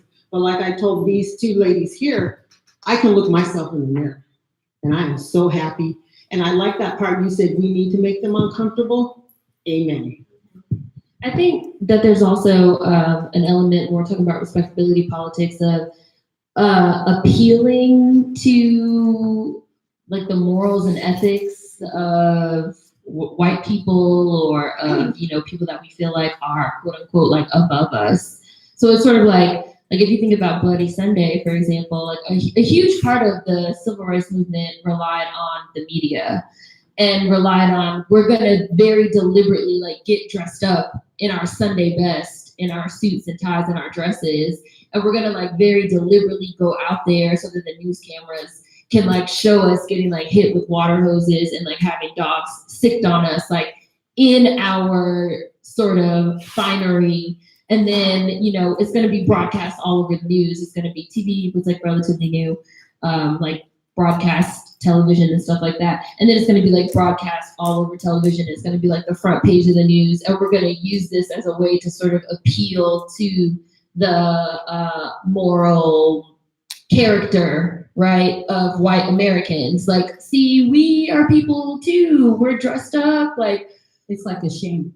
yeah, right. And like you should feel bad because like look at how they're treating us. But when you like really even start thinking about racism, like racism in and of itself is like illogical, right? The very concept of it is not logical. It doesn't make any sense. Like, oh, I think that because of the color of your skin, I'm better than you. That's insane. Like, that's not logical. And so you come up with all these sort of like, we're gonna do all this like logistical type of stuff to like appeal to a system that's inherently illogical. Like, it's not gonna work. I wanted to, you were talking about racism, that a lot, everybody, or all groups of people have racism, as you were saying earlier. Is that correct, Dr. Jackson? I'm basically saying that because we are imposed with this fog of certain stereotypical behavior that they place on races and everybody places on everybody, that we have to kind of extricate ourselves to understand, like, to be able to differentiate. So I'm saying everybody in the world is probably under some form or sphere of certain stereotypical ideas or ideations about it. Correct. And I wanted to kind of segue into something you wrote also in the book, but also some videos that you did about POC, so people of color, if you don't know. And then also, I want to make sure I get this right. You're like Black Americans, DOS, and how we're different from POC, because it's like an umbrella idea, and then also different from as you classify it, I want to make sure I have it correctly. I don't want to misquote you. Continental Africans and foreign Africans. Foreign Black. Sorry, okay, foreign Blacks. Sorry, And I foreign like Blacks. DACS. Excuse me. DOCS. DACS. DACS. So Yeah. that's the Senate of American Child Slavery. And understand that there's a difference amongst all those things, and that we do have a distinctive culture. It's funny, I was talking to a couple of students about an essay I wrote to this professor who was very racist, but it was a communications instructor that I had, not here, but it was at another college, and kept correcting a student on his language, how he would speak. And I did an essay about, we are constantly recreating our culture. Even when we make something and we think it's solid, here we go, like hip hop. Hip hop is now pop. It's now popular. And now they're claiming it as theirs. Now you see a lot more, white rappers or POC rappers coming in using the words like nigga and then telling you, well, why can't I say it? You say it, And I was in the essay, I was explaining that, you're trying to police his language, but you're also taking it, you're capitalizing on it, like using words like fleek or bling bling. You took that from Cash Money and took woke, but specifically like words like bling bling is in the dictionary now. So now it's acceptable. At that time, it wasn't acceptable. What does bling bling mean? What are these Black people talking about? But now, you're making money, you're putting in the dictionary, so now that's acceptable. Now that's a form that we can understand. Some English people say, I was having a discussion with one of the professors here about how, the different forms of, some people are very traditional in the way that they write and the way that they speak. And other forms that are like, it has to transform, it has to be, it changes with the culture, it changes with the environment. I'm more on that side, that language kind of changes with the environment. Are there certain things that stay the same? Sure. For like structure and like grammar purposes, sure. But these things change. And to deny that and try to stay fast to something, you don't want things to change. You don't really want to grow. You don't really want to expand upon anything. But in terms of the POC, Black Americans, or the descendants of child slavery, when I was reading your book and then watching a few of your videos, I noticed that there's a lot of hostility with the idea that we are different. And I'm not understanding quite why that is, because we constantly are, like, again, recreating our culture, and we're still doing that because people keep taking it and then kind of Hollywood, like, I'm take that, push it out the way and tell you it's not yours, My bag now, food. Right, exactly. So, they debo our culture. exactly. So, I would like to expand upon that with you a little bit, because you do talk about the book. Right. So there's a social hierarchy when it comes to race and ethnicity in this country. So obviously at the top of it, you have white people. And for the most part now, even like white, quote unquote, like foreigners have sort of been like enveloped into the fold of whiteness. Nobody really says like Irish American, like European American, Caucasian American, like that's not really a thing. So you sort of have white people that are at the top, and then you have non-Black persons of color that are next. And then you have foreign Blacks, which can include continental Africans. It can include like Black Brits, Black Europeans, Islanders, West Indians, Caribbeans, foreign Blacks. And then at the bottom, you have Black Americans, the sort of native Black population, which are the descendants of American child slavery, very specifically at the bottom. And here in the United States, you have some very specific anti-Black American racism that occurs. So not just anti-Black racism, but anti-Black American as well, really specifically. And you have sort of, since it's a hierarchical structure, you have, how do I say this? You have other racial and ethnic groups that are used to sort of segue, sort of clean up Black American culture, sort of on its way like up to whiteness, on its way like up to becoming like mainstream, right? So you have like, so for example, they're getting ready to like make a movie about Fred Hampton. And they cast Daniel Kaluuya, who is a Black Brit. He's a Ugandan Brit. Isn't he the one that Samuel Jackson was saying why they didn't have to? Okay. Yeah, they cast him in Get Out. Samuel Jackson said, he gave an interview where he said, like, no disrespect to Daniel Kaluuya, like, he's a brilliant actor, like, I really respect his craft, his artistry, but, like, after I saw Get Out, I did wonder what a actual Black American that was born and raised here in the United States and raised in the sort of really particular vein of American racism would have brought to the role, which I thought was, like, right, it was an innocent very good question. Yeah. And that's what I mean too when I say like questions make people uncomfortable, right? Because he said that and people lost their shit. They were like, you're questioning Daniel Kaluuya's blackness. You're trying to say that Black Brits aren't Black and that they don't experience racism. None of which was what he said. What he said was very clear. And so it turned into this big thing. And like now they're making a movie about Fred Hampton. So like Fred Hampton was a chairman of the Black Panther Party that was murdered by the United States government at the age of 21. Literally, like that's what happened, right?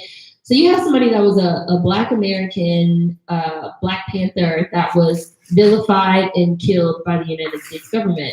So now they're going to make a movie about it. And they're not going to use a descendant of American chattel slavery in the movie. They're going to use a Black Brit in the movie. That's sort of like the first step in a way of cleaning up or commodifying the story, making the story of Fred Hampton more acceptable, more palatable for a mainstream audience, especially considering it's Daniel Kaluuya, who we all sort of know at this moment in time. So we can kind of remove ourselves from the story of Fred Hampton. It's almost like fictionalizing it in a way. We can remove ourselves from the really specific anti-Black racism aspect of the story and just kind of like watch it as a movie. And we see it a lot in, you use hip hop as an example, we see it a lot in Dr. Jackson, did he use that as an example? Yeah, I was going to say, we see that same thing a lot in like music. It's kind of like, well, maybe we can bring in an LMA who's a Black Brit and we can make her the face of R&B, right? And then, so now we have a Black Brit that's the face of R&B, which is a historically Black American genre. And so then next we can bring in a Bruno Mars, who's a non-Black person of color, and we can sort of make him the face of funk music, which is a historically Black American genre, right? We can have Bruno Mars do his very best Bobby Brown impersonation, but like when Bobby Brown was performing that music, he was being arrested for lewd and lascivious behavior. He was arrested at least 3 times in the 80s and 90s for literally lewd and lascivious behavior during his performances. But now we can have Bruno Mars do those exact same performances and name him the face of funk, right? And so now we've sort of moved Black Americans away from it a little bit more. And then we can bring in an Iggy Azalea and make her the face of rap. And we can run articles that say hip hop is being ran by a blonde white Australian woman.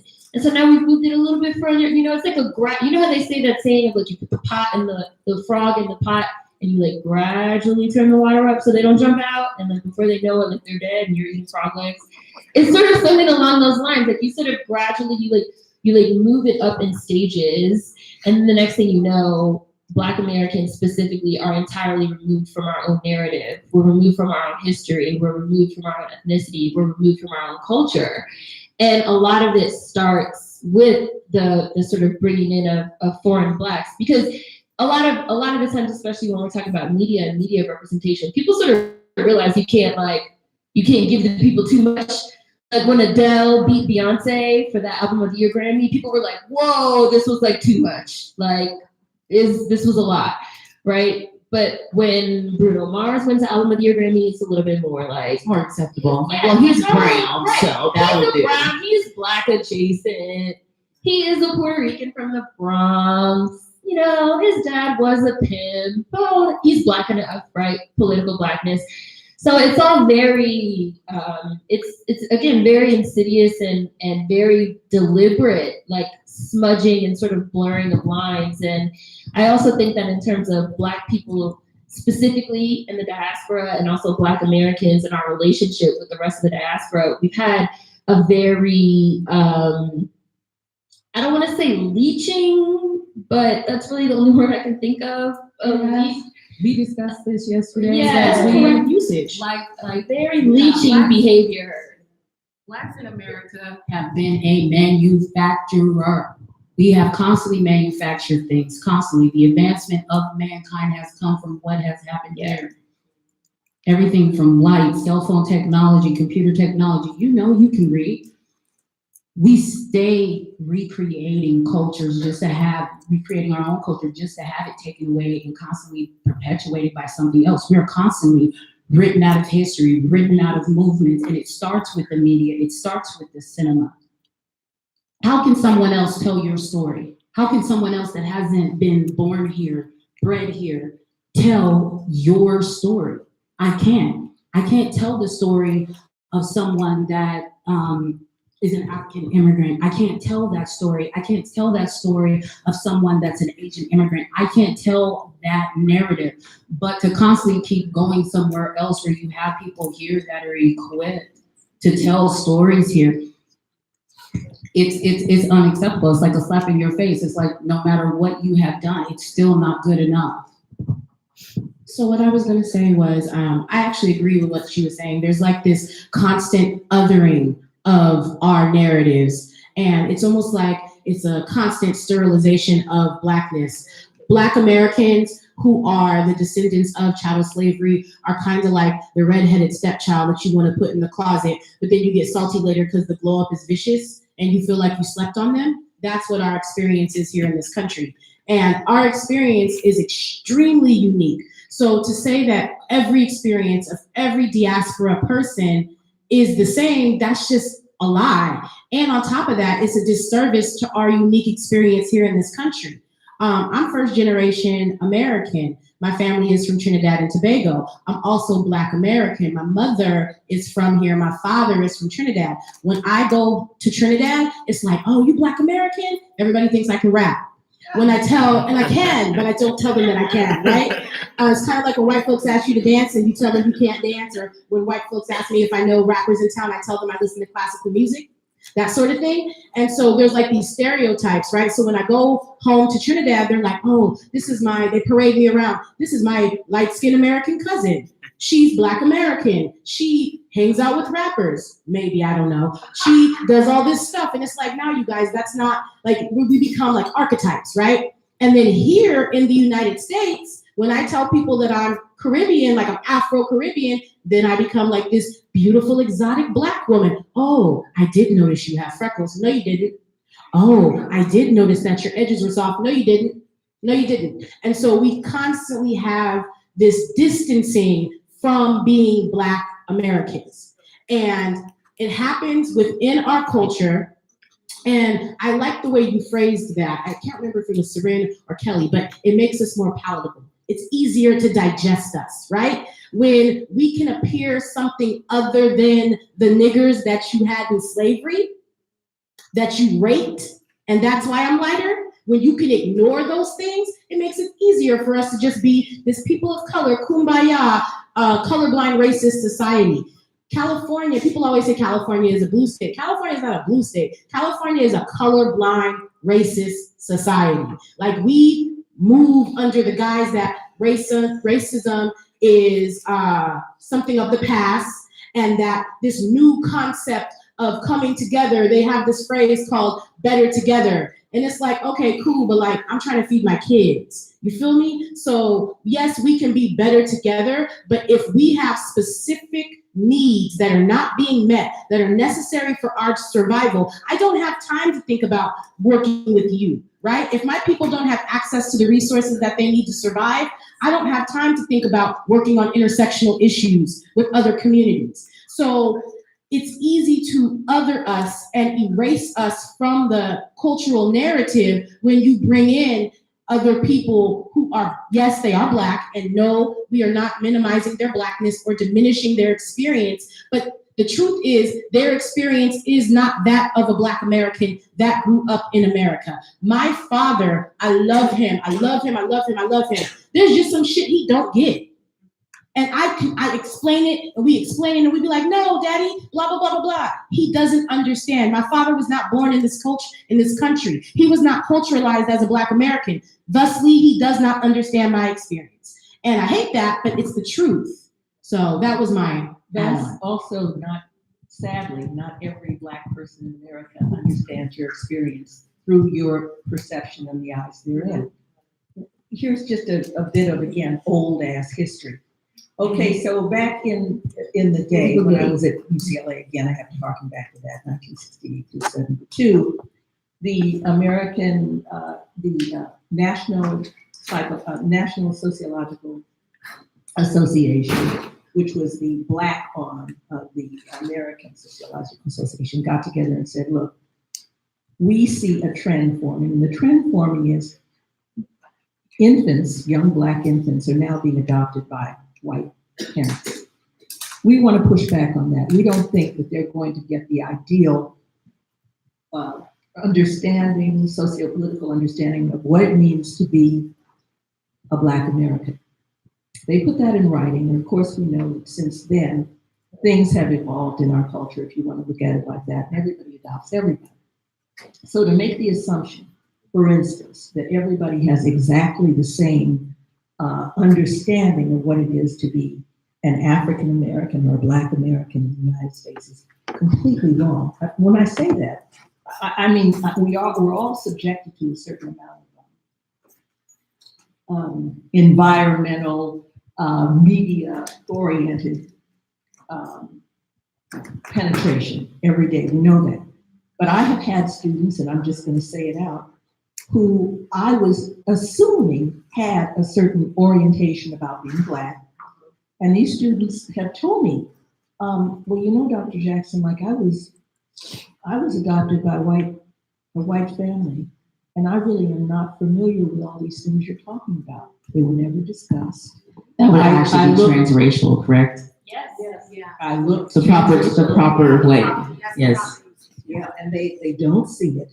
So yes, they may be, but they still have the same skin color, the same, all these. I mean, at the end of the day, if we're looking at race per se, just physical differences, they are Black people, but they don't have this idea relative to anything. So I mean, how it's hard to suss out.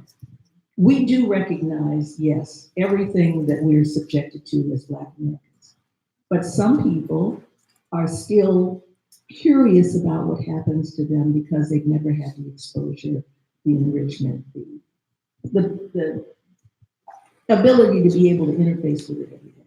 And that's a whole other different phenomenon. I think that, I think there's been a bastardization, if you will, of Pan-Africanism. This whole like, well, we're all Black, so we're all exactly the same, which is completely untrue. And I think that a lot of people also they view their own Black identity through the white gaze, which is extremely fucking trippy to witness. Like when I'm talking to somebody and they say to me like, well, if a white person looked at us, they would just see two Black people. So we're exactly the same. I would look, so your whole self-identification is based off of how a white person views you. Like that's wild to me. Or like, if we were, pulled over, the police would like view us as exactly the same. It's like, so that is how you view like yourself, like your identity, your self-actualization as a Black person. And that's not even true. Everybody knows I always bring up Malcolm Gladwell. He's like my favorite person in the world. I tell everyone they need to read Black Like Them, which is an essay he wrote for The New Yorker in, I believe, 1996, where he talks about being a Jamaican Canadian that moves to the United States. And he says now, as a West Indian and specifically a Jamaican in Canada and in Toronto specifically, I was like hugely discriminated against because they have a huge Jamaican population. They have a huge West Indian population that's really mistreated in Canada by white Canadians. They also have a large Indigenous population that's treated like shit in Canada as well. And so he says, when I'm in Canada, I'm seen as just, I'm not shit, I'm nothing, I'm nobody. Then I moved to the United States, and now all of a sudden, as a Jamaican Canadian, I'm better than the native Black population. I'm received totally differently as a foreign Black. And Malcolm Gladwell is a social scientist, and he starts studying it. And he basically like realized that if you're perceived as a foreign Black, if you are a foreign Black in this country, you have privileges. You receive more privileges in terms of infrastructure. So in terms of education, in terms of jobs, you're going to just get more access because you're seen as better than the native Black population, specifically because you're not a descendant of American chattel slavery. Like, that's just the way that the specific anti-Black American infrastructure works. Last year, if not last year, the year before, but I'm pretty sure it was last year, they ended up having a protest at Cornell because Cornell applied for funding and grant money from the United States government to increase diversity on campus of Black Americans. And then what ended up happening was that they over-enrolled continental Africans and Caribbeans, and the Black American, the descendant of American chattel slavery population on campus staged a protest where they were like, you took money saying that you're going to increase the diversity and create opportunities for descendants of American chattel slavery that have been historically locked out of American colleges and universities, and then you over-enrolled first-generation immigrants that were never discriminated against historically in the United States, right? And that became like a huge thing because, again, you have this sort of bastardization of like Pan-Africanism where it's like, what the fuck are you Black Americans complaining about? Like, we're all Black and we're all being seen the same way through the white gaze. And then it's like, well, we're not being seen the same way through the white gaze. You are receiving privilege actually from the white American infrastructure in a certain type of way. And even, you know, just in terms of our own identity and self-actualization, our ethnicity, our culture, our upbringing, our history, our heritage, all of those things are different and we are different. And there needs to be much more recognition of that within the diaspora really moving forward. And I don't think that it's not just gonna stop, it's not just gonna go away. Again, like Malcolm Gladwell wrote that essay in 1996. And now we're sitting here in 2018, like still having this conversation. It's a historic issue. We have that happen just in our day-to-day lives. And it's interesting, you were talking about that end part about not being seen, they're seen differently here and having access to certain things. I'm curious to know, you had mentioned something, I don't know if I had watched one of your videos or if I read it in your book, I'm trying to decide which one it was, but you were claiming that, well, actually stating, I found it to be quite true. You were saying that even the idea that we're claiming that we're here, we're saying that, no, I'm a descendant of child slavery, is like offensive to continental Africans or foreign Blacks. I don't want to use the wrong terminology, but it's offensive that we're proud to say that, no, I'm not the problem. I was born from that particular situation, like generations from that situation, but I have no shame in that, and you're trying to make me feel ashamed for being political, saying that you're too political. We've had that said to us, the Black Student Union said that we're too political. I was just like, yeah, it was built out of, you're too political here. We were told, the Black Student Union was told that we were too political, and I said, well, we need to be because politics isn't everything. And denying that hinders your ability to access a better living standard or better, like, you know, education. So you're too political, I think, whoa, that's interesting, you know, so. I would like to say, like, if you don't, for a lot of y'all are not interested in history. A lot of you guys are not interested in history. A lot of people out there are not interested in history. Historically, if it was not for the BSU, there would be no other clubs of affinity. There would be no Mecha, there would be no Unneed, there would be no Japan from Beyond. I'm just using the clubs here. There would be no other infinity clubs. So to be honest with you, we are the tree with the roots and y'all are our branches. So, I laugh all you want, but no, laugh, cough, whatever. It's historically true. This is something that you can read. The first BSU was created. No, I understand your point. I just wanted to, I hate to interject, but I wanted to say that it's hard for people to understand that Black people are constantly fighting for rights. And it's not just our rights, we're always fighting, we're also fighting for other people's rights too. It's weird when we're fighting for civil rights, everybody else got it. But we still haven't got it. But I'm just saying, like, everybody else benefited from us fighting for civil rights.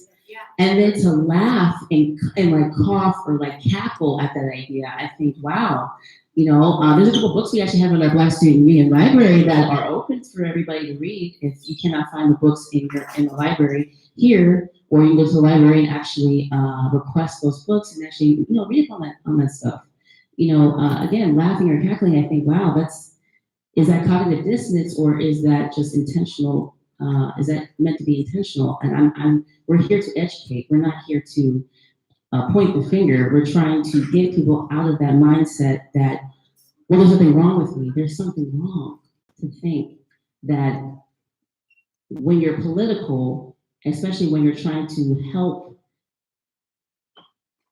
not just yourself but others, it's almost, that's offensive. So I just wanted to say that. Oh, no. I mean, what you said was, you know, it was well on point, but whether you view it or not, you don't have to agree with it. It's written in black and white. That's facts. It's not opinion. In any meeting that you go to where you're dealing with different people of affinity, the first thing that they resort back to is the civil rights movement. The first thing they revert back to is the first affinity group that was ever put on a college campus so that there could be diversity, not just in students, but in faculty, staff, and curriculum. A lot of people make it seem like it was so long ago. It wasn't. I want to say that, like how you said that we're the redheaded stepchild. A lot of the times I think of it as Black Americans are the redheaded stepchild and big brother all at the same time.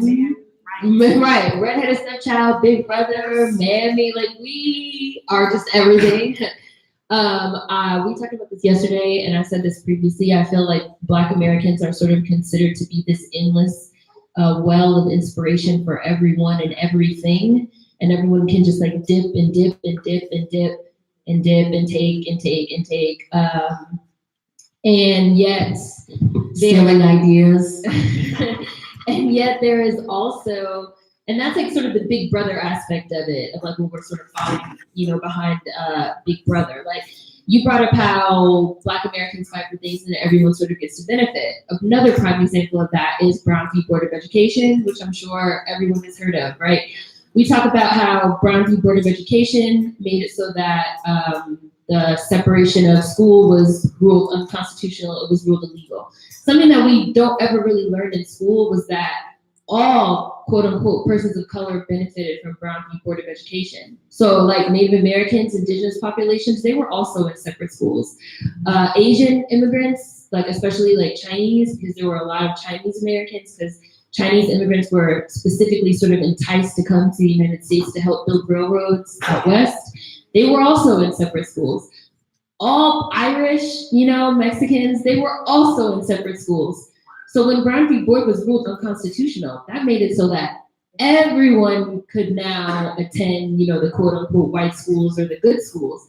So when you read stuff about like East Asians that are filing a lawsuit saying, you know, well, affirmative action is unfair and you guys are giving Black Americans unfair advantages, it's like, you are only able to go to that school because of Brown v. Board of Education, like because of us. Like it is like it's ludicrous. It's like a wild dissonance. Like if you read Fela Kuti, it's revisionist history.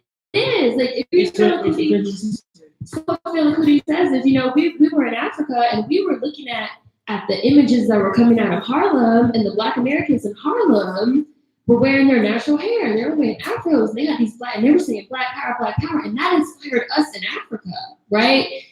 But you don't learn about that. You have to like really dig deep and learn about how Black Americans' contributions and fights benefit everyone. And I think also when we start talking about political Blackness and this idea that sort of anybody can be Black, I think there's also a really deliberate aspect of being able to benefit from Black American struggles and fights without having to actually go through the problems of it. So it's like if Black Americans, for example, descendants of American chattel slavery said, well, we need to get reparations for American chattel slavery. And then let's say that we do get reparations. Then it becomes like, well, we were Irish and we were oppressed too. We should get reparations. Well, we were Mexicans and we were oppressed too. We should get reparations. Well, we were, now it's like, well, we have all been oppressed, so shouldn't we all get it? And again, like a lot of that just boils down to like, not everybody want to be a nigga, but nobody want to be a nigga. Everybody wants to benefit off of the hard work of descendants of American chattel slavery, specifically because of what we went through specifically in this country. But nobody wants to actually go through the shit. Because who wants to go through that? Right? And then cry and foul or cry, well, why are you getting this advantage? What advantage? Right. What advantage? Yeah. What advantage? Anyone Black ever received an advantage? I also want to say that I also think it's hard for people, and this is anyone that is not a Black American. I think it's really hard for people to also recognize. It's always hard for people to recognize that they have privilege. You talk about how it upsets people. You get this like really visceral reaction from them.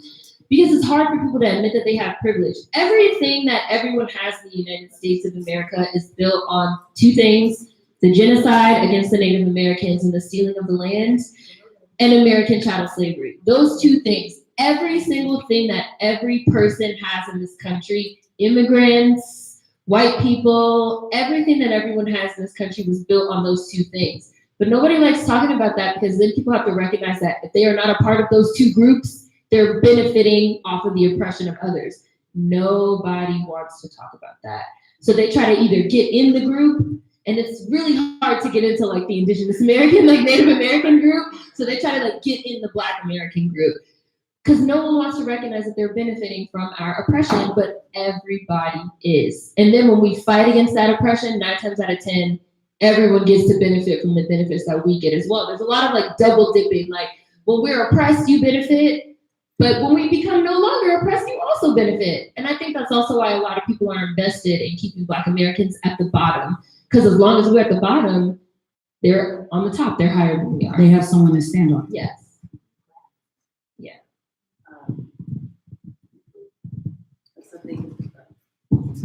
It's people don't want to change the system as it stands. They just don't want to be at the bottom, as you said. They want to perpetuate it. You want to perpetuate it because the idea is that just as long as I have a few more crumbs than you do, yeah, I'm okay. Or I can, like you were saying, I can take something from you, but I can also well, I'm not you though. And I find that really strange, especially when people use, which argument are you using? You know what I mean? Like, which argument are you using? Because now you're saying, wait a minute, or I'm oppressed too, but you're not really. And what argument are we using now? It's like every time we disprove one, you want to bring another argument in just so that you can keep saying, well, whatever to it. We're all Black when it comes time to benefit from, Cornell fighting for this, right, this Black, this diversity. But then when it comes time to actually apply for a job and you want to take advantage of infrastructure that's, racist against Black Americans, then it's, oh no, I'm not Black like them. I'm not one of them. I'm not Black like them. Mm-hmm. So again, that's like the double dipping, like, well, sort of double dutch in and out. Like I am when I want to be. I'm not. I can choose to not be when I don't want to be. And then playing off that quote unquote ignorance, like in areas that are more conservative, and then you have people who are like descendants of child slavery, Black Americans who are descendants of child slavery, and then you have other like POCs or foreign Blacks playing off the ignorance or playing off the racist idea that well, I can't really tell that you're not a Black American. I'm looking at you, yeah, you're Black, so I'm going to associate, what you were saying before about how through their eyes, they're saying like, we're a white person would see me as just like you, so no big deal until I tell them like my last name. Yeah, right. And it is, and it's like, that's sort of the unfair aspect of it also, because for the most part, like Black Americans, we can't be anything except what we are. We can't, as you said before, you can't like, kind of like, you said like, jump rope or double dutch in and out of. It's sort of like I just thought of Trinidad because you said Trinidad. So somebody can be like, well, I'm Black American, I'm an African American. That's what I choose to identify as because I was born here. And then, but then let's say they go to New York and they're in Queens, which has like a large Trinidadian population. And then they can choose to be like, oh yeah, I'm from Trinidad. My parents are from Trinidad. I'm Trinidadian American. And it's like just yesterday, you were African American, you were a Black American. It's like putting on culture and ethnicity, putting it on, taking it off like a coat. And historically, that's sort of the language that we've always used when we talk about cultural appropriation. But then once we're talking about stuff that's going on sort of within the diaspora amongst all Black people, people start getting confused, right? Afropunk a couple years ago, I believe a Nigerian, she might have been something else, but I'm pretty sure she's Nigerian. She wrote a piece saying like, well, when Black Americans wear dashikis, that's cultural appropriation because you guys are wearing African garments, and dashikis have certain types of cultural meanings based off the patterns, and you guys don't know what it is, so it's inappropriate.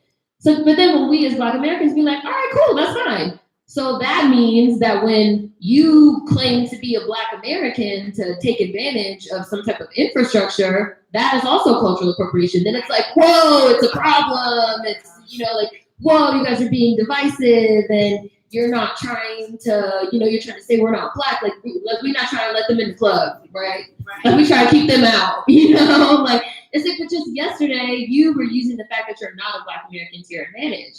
But now today you want to get something out of it. What is your argument? But again, I think that just boils down to people not wanting to actually admit to the fact that they have privilege and they know it. If you're using you being a foreign Black, yesterday to get privilege, and then you're trying to like be a Black American today to get privilege, you have some type of understanding of the way that the system works. You just don't want to admit it because you don't want to be a bad person or whatever the fuck. There's like this constant othering. Like that seems to be like the reoccurring thing. I know a lot of people who, like my family, they have one parent from another place and then one parent from the United States. And so one thing that I'm very adamant about telling people that I'm Black American because my mother is Black American. And people are like, you shouldn't do that. Just tell them that you're Afro-Caribbean. Like I've been told that. Just tell them that you're Afro-Caribbean. And it's like, well, yeah, I'm that too in, ethnicity or whatever, but like I was born here. My mother's people are from North Carolina. They were sharecroppers. We are descendants of chattel slavery. I'm very proud of that because the culture that we have here is vast and rich and beautiful, and we are the architects of everything. We are the architects of everything. You can dispute that. You can be salty. I really don't care. That's the truth. Black Americans are the architects of all culture. And that's why they have this new ideology where they call things a wave. But like Black Americans are the wave. And as we evolve and grow and shift and move, culture grows and shifts and moves with us. And it's annoying for me because I experience what Seren was talking about. I have friends who, when it's convenient, they say they're Black American. And then when it's convenient, I'm Trinidadian. And it's like, bruh, you ain't never been to Trinidad. You don't know the culture. You don't know the music. You don't know the food. You don't know the language. Like a lot of people don't know that there's a form of patois spoken in Trinidad. People don't know that. My grandmother spoke patois so they could like talk about it so we wouldn't know as kids. So I'm saying all of this to say, there's this rich culture. I was raised in two very rich cultures, but one did not supersede the other. And so I often hear, well, you're lucky. You're lucky because you're part something else other than Black American. And so you should just latch on to that and like just become like Super Saiyan Afro-Caribbean, right? And it's like, nah, bro, I'm Black American. My father is Afro-Caribbean. I'm proud of both those heritages. I'm part of both those cultures. But like my experience has always been that of a Black American woman. And even more specifically, so now like with the next generation, it gets a little bit more complicated because my ex-husband is Liberian. My daughters are half me. So now they have all these cultures, and I make sure that like every culture gets its due, but I remind my daughters, y'all Black American. Like, don't get that twisted, right? You were born here. Your mother is Black American. This is what our people come from. And so I feel like it's like my job times infinity to make sure my children know that, because with every subsequent generation, because of interracial dating, because of these different things, like Black American, the experience, even though it doesn't exist on a monolith, as you mentioned, it's being erased, right? So with every generation, we're a little bit less Black American for whatever reason, and we're just like erasing it. So like one day, someone said to my daughter, she was like, "Oh, you're so pretty. Your people must be directly from Africa. You must be Eritrean," or something like that. And my daughter was like, kind of confused by it, and it confused her because she's never been taught to be ashamed of any of her cultures. But when she came home and she told me, I told her straight, I said, "Baby, they like to other us." And she's 9, so she understands this language because she was raised with me and she didn't have a choice. And so I said, like, they're othering you. Like, they can't accept that level of beauty and brains and just joy and magic could come from the descendants of chattel slavery. So it's a little bit easier for them to make you something other than us, because then it makes it okay for you to be Black in magic, even though we are the practitioners of Black magic as well. We weren't supposed to shine like this. Our glow up was vicious, and they mad salty about it. I think that also plays into the social hierarchy where descendants of American chattel slavery are supposed to be really specifically at the bottom. Because even if you think about it in terms of like the Caribbean, like Caribbean chattel slavery also existed. So it's really interesting when you have this idea of Caribbeans as being, again, exotic, as being more beautiful, or, whatever. It's not even just about slavery. It's because, again, slavery also occurred in the Caribbean, chattel slavery. It's very specifically American chattel slavery.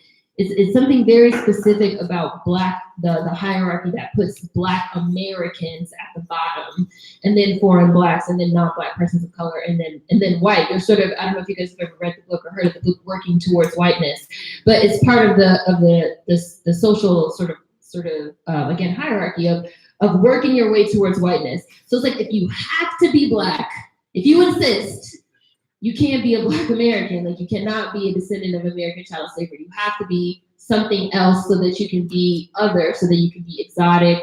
And if you have to be a foreign Black, it's even better for you to be an African, because then at least like you're actually like from Africa, from the motherland, from the homeland. You're in touch with your culture, and there's all these ideas again that just really put Black Americans at the bottom. There's no respect for us. There's no respect for our culture. That's the redheaded stepchild aspect of it. And yet, since we are the creators of culture, and due to being American, and America sort of being this hyper visible superpower, it's sort of like a lot of monkey see, monkey do when it comes to our culture. And that's the aspect of it that makes us sort of big brother and redheaded stepchild at the very same time, which is like this really weird space to navigate of people that hate you and want to tell you that you're not shit and you don't have no history, no heritage, no culture, no ethnicity, but they fucking follow behind you doing everything you do because you're so hyper visible as an American. Copying. And I also find that something that I personally find to be really interesting is also that Stealing. Is also that as Americans, Black Americans exist in this really weird space where it's sort of like non-Americans, quote unquote foreigners, can all unite against you at any moment because they are not American and you are. And then you also have people that are non-Black, be it white people, be it non-Black persons of color, that can unite against you at any moment because of anti-Black racism. So Black Americans have to navigate spaces in a really particular way because it's just like at any moment, everyone could turn against us. And we always have to like be looking over our shoulder, which again is a really sort of weird space to be in at all times. And I also want to say in terms of the dilution of Black American culture, a lot of that is also really specific to where you live. Like if you live in a coastal city, as I like to call it, if you live in California, if you live in New York, if you live in South Florida in certain places, yeah, you're coming across a lot of like Black immigrants every single day. You're coming across people that are intermarried, like one of their parents is this, one of their parents is that. If you live in Alabama, probably not so much. If you live in Mississippi, probably not so much. The deepest you get in is your mama Alabama, daddy Louisiana, you mix it Negro and Creole, which is like still some Negro shit. So it's also very interesting to meet people that are from these cities and these areas where the majority of descendants of American chattel slavery do not live. And sort of hearing these experiences also about the dilution of Black American culture and how Black Americans and descendants of American chattel slavery are becoming less and less over time, because it's like I was born and raised in Washington, D.C., which for the bulk of my life had a 95% very specifically Black American descendant of American chattel slavery population. There's a small population of East Africans, Eritreans, and Ethiopians there as well, but they like to stick to themselves, right? They don't want to be associated with us. So I only knew other Black Americans. I knew barely any white people. I knew very few non-Black persons of color. I knew very few Black immigrants. I knew like one Guyanese girl growing up. And then I moved to New York, and it was like people would meet me and say, "Where are you from?" And I would say, "I'm from DC." "No, where are you really from? Where are your parents from?" Because of the high concentration of immigrants in New York. So you also have to take into consideration that like your average descendant of American chattel slavery doesn't even live in one of these cities that has such high visibility, or has, because like everything kind of comes out of New York, right? Or everything comes out of LA, or everything comes out of Miami. So if you're a Black American, you probably don't live in one of those cities. You again are not in control of your own narrative. Your voice is not even being heard. You're watching TV or seeing people give these interviews and talks and lectures, and they're speaking for Black Americans, and they're talking about Black American culture and this and that. And then you look them up and you be like, "Bitch, your parents are from Jamaica. Like, you cannot talk for me." And that's why I hate DJ academics. I hate that dude. Here's somebody that made a whole culture talking about very specific Black American gang violence in Chicago, where they have a high DACS population. My grandmother lives in Chicago. Like, there's a lot of Black Americans out in the Midwest, which people don't like to talk about. So here's somebody that's Jamaican, that's kind of low-key giving you this coverage as an outsider. Now, he's Black, but he's still giving you coverage almost exactly the same as a white person would, or a non-Black person of color, as an outsider in the culture, because he's not a descendant of American chattel slavery. He's not from Chicago. He's Jamaican. He doesn't know anything about the why of what's even happening in Chicago, because you have to dig a little bit deeper into the history. You have to learn about, again, redlining. You have to learn about the fact that they're closing schools in Chicago. They're closing schools in Detroit. They're doing all these things really specifically to descendants of American chattel slavery that they've been doing for 165 years, which contributes to why the gang violence in Chicago with the Black American youth is what it is. But you don't know that, because you just came here. Your parents just came here in the 90s, but since you're Black, you're gonna get a platform to talk about Black American culture. It's inappropriate. It's inappropriate, It's inappropriate. I know there's, you said DJ academics. Yeah, and fuck you if you ever see this DJ academics. Well, there's a few others. There's a few other people that you have talked about that are playing. I think it was the show Insecure. Yeah, I've never liked the show, and even the fact it's on HBO, I found offensive, because I'm like, not a lot of Black people have HBO just because we can't afford it. We can't afford to pay for it. I know when I was growing up, I couldn't afford to have HBO. I had to wait until they had like the free, they have a free weekend or something, the free weekend, and you. I'm saying, it might sound like it's pretty like an old a thought, because now you're thinking like, oh well, in modern times you can just go online and look at whatever you want. But the fact that it's even on HBO was like, okay, this is a Black show about this girl who's awkward, right? Yeah. And she's awkward. And I'm like, well, she's awkward because she's pretending to be a Black American. That's why she's awkward. And Issa Rae is from YouTube. I find that this is like a big thing on YouTube, like Black YouTubers that are not Black American, but are like fronting really hard. You watch a lot of like the really popping Black YouTubers, and every other word out of your mouth is like, I'm lit, I'm on bleak, I'm this, I'm that. Number one, it's like, tone it down, like just a little bit. And you watch them, and then you find out like, oh, like you're British, oh, you're Nigerian, you're Senegalese, you're from Grenada, like you're this, you're that. You guys are like you're latching on to what you think is Black American culture for like cool points and Stealing, shit. copying. She's like stealing.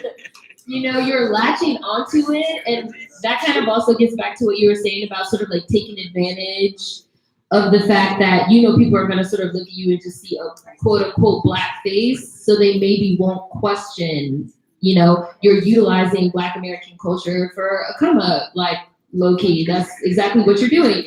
And again, if this was a non-Black person using Black American culture for a come up, we would say this is cultural appropriation. But when we're talking about it within the diaspora, it becomes a little bit more confusing for people. I have a lot of respect for Issa Rae as a YouTuber. She worked really hard on YouTube. She was on YouTube for like 7-8 years, like grinding it out, doing Awkward Black Girl, and doing other sort of content before she got picked up by HBO. But like Insecure is not Awkward Black Girl. Like Insecure is really sort of like their interpretation of Black American life, you know, in LA. And it's like Issa is like half Senegalese, and like the other chick, Molly Yvonne Orji, is like Nigerian, and like Amanda Seals is like Grenadian. It's like your cast is like all foreign Blacks. Why don't you make a show about that? Like, why don't you make a show about being like first generation immigrants? Like, why do you have to have a show about this like very specific sort of like Black American quote unquote LA experience? You're doing that, but if I may interject, yeah, Issa Rae is my godchild. She was actually born and raised. She was actually born and raised in South Central Los Angeles. Her mother was my best friend in college, if I may say. No, I have to say this, and really, yes. The noise in the back of people clearly offended somebody. They're like, oh wait a minute, we got to jump in. No, I mean, I don't know what that applause means at all, because I really don't watch the show. But I will say this: I did help support her when she tried to start doing her internet stuff. Yeah, when she was I respect her internet stuff a lot. But let me say this: yes, you know this. Her father is Senegalese. Her mother is African American, and she was born and raised right in Los Angeles, South Central Los Angeles. So she still had a Senegalese parent. So for me personally, I can't speak for anyone else. But for me personally, like both my parents are descendants of American chattel slavery. And going back generations, like I can't be nothing but what I am. I can't decide to be Senegalese tomorrow. I can't decide to be quote unquote Black American, African American tomorrow. That's who and what I am. Again, where I'm from in DC, everyone I knew was also descendant of American chattel slavery on both sides, Black American on both sides. My ex is from Alabama, went to Alabama. Everybody you know there is a descendant of American chattel slavery, Black on both sides. So I do also feel like that once you start introducing, you have a Senegalese parent, you have a Trinidadian parent, you have this parent, you have that parent. That's an introduction of a different type of culture.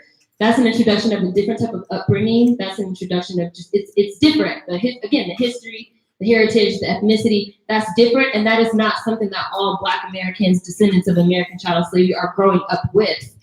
And like, no one's gonna convince me otherwise. Like, I'm not saying that you're trying to convince me, but and like no one's gonna convince me otherwise. I think her having a Senegalese parent matters. I think it had an impact on her upbringing. And I feel like, again, especially when we're talking about people that have like parents that are from the continent, I tend to give a little more leeway to Caribbeans because Caribbean chattel slavery was a thing. I especially give a lot of leeway to Haitians because when we're talking about uprisings, Haiti really was the first. So, but when we're talking about people that are from the continent, yes, there was colonization, which is a different beast. That is its own beast. That is a different type of thing. So not to take away that colonization occurred and what that meant, but like colonization and let's say like South African apartheid, that's something different than American chattel slavery and Jim Crow. It's different. It's different types of racism. It's different types of white people. It's different types of racial slurs. Like the ethnicity is different. The culture, the heritage, the history, what happened is different. So like we're talking about Issa Rae, her having a Senegalese parent is going to have an impact. And I believe she visited Senegal as a child as well. That's going to have an impact. You're not going to look me in my face and tell me that Issa Rae had the same experience as a full DACS living in South Central. And I lived in LA as well. And my question is, just to play devil's advocate, does it have to do with the fact that she has parents who obviously come from two different continents, or is it more relative to a kind of socioeconomic status and exposure, and maybe a global exposure? The global exposure, yes. I wouldn't say the socioeconomic exposure. Again, I'm gonna talk about growing up in DC. DC is like really a different type of place, which I did not know until I left there. Like DC, as I said previously, DC is I want to say is, but no longer. It was like 95% Black, right? So DC had Black people of every socioeconomic background. There was like wealthy people in DC, like they had Jack and Jill, which they still have, which is like a Black country club, sort of. Like if you meet somebody in DC and they be like, oh yeah, I'm a Jack and Jill, you'd be like, oh, I already know, like you got some money, your parents probably got some pull, but they're Black American, they're descendants of American chattel slavery. But it's just like, oh, I already know. Oh, you went to Sidwell Friends, like, oh, I already know. In DC, the thing is like, oh, where are you from and what school did you go to? That's like the thing. So you can meet all different types of Black Americans that are rich, that are poor, that are middle class, that are homeowners, that are business owners, that all these different things, but we're still all Black Americans. And there was just it wasn't about like the socioeconomic status or the class status. We had Black American politicians, just every type of Black person that you could ever think of, we had there. But her having a global access to a more global perspective, and not just something she was watching on TV or reading about in books and magazines, something that she had in her home, I think will make a difference in her upbringing. And I feel like it translates into the food you're eating. It translates into the music you're listening to. It translates into we're talking about culture now, right? The cultural norms, the cultural upbringing. I don't obviously know her parents, but for all I know, like her mom might say yes to something, and her father might say no to something for a cultural reason, due to the fact that mom was a Black American, dad was Senegalese. That is something that's going to make a difference from a global perspective and a cultural perspective, not a socioeconomic perspective, I know colorism gets brought up a lot. So like, not like even a colorism perspective, light skin, dark skin, or anything like that. But just the fact that you have a foreign parent, they're going to give you a foreign perspective. And that's a different perspective than somebody that both of your parents and your family has been in the United States for 500 years. It's a different perspective. And I feel like that also influences her work.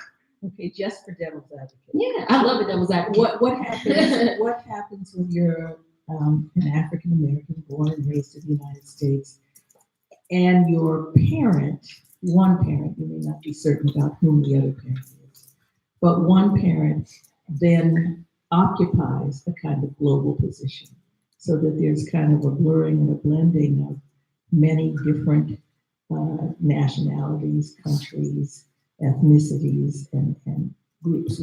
Like a diplomat, or like? Yes, let's say your parent is a diplomat, actually. Okay. But you have, you're presumably rooted ostensibly in the United States, but you get this opportunity to have a kind of, again, global perspective.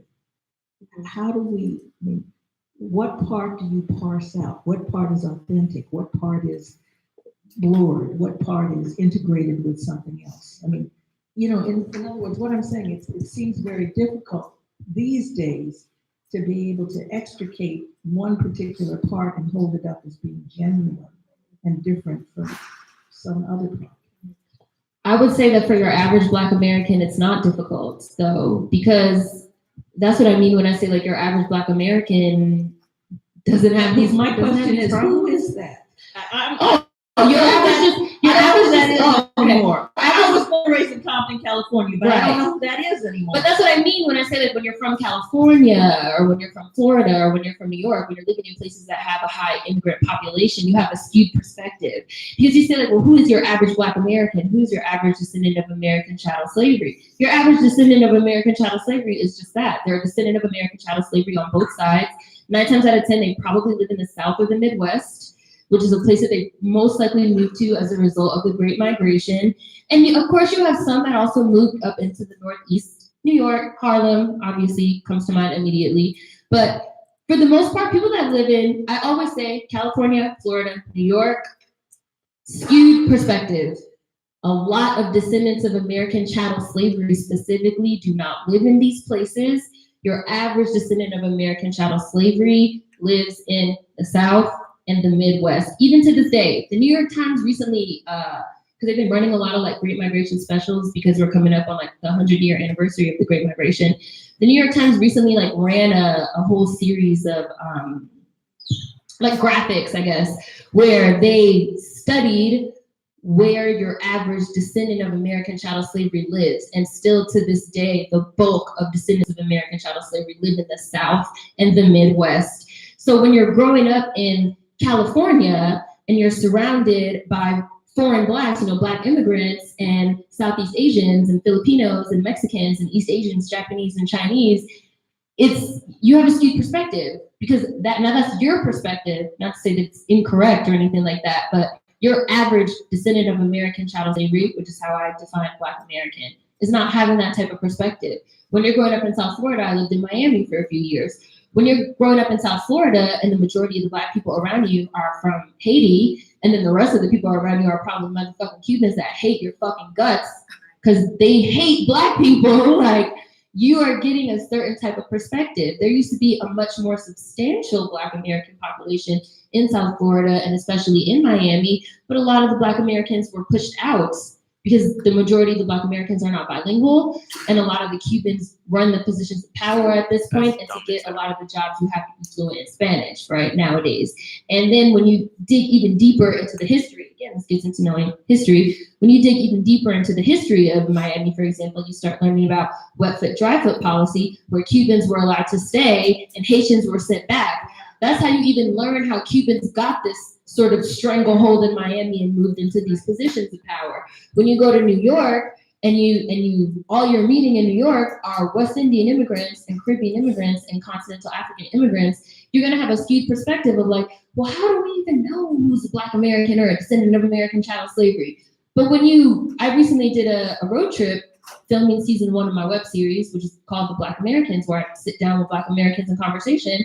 And it's like, when you're driving through, Alabama, when you're driving through Mississippi, when you're driving through Arkansas, when you're driving through, they have in Little Rock, it's called the Masonic Templars, which is a whole museum dedicated to like specifically Black American, descendant of American chattel slavery history, where you learn about how they used to have 9th Street, which was like a bustling Black American neighborhood, and then like the United States government like built a highway through it, right?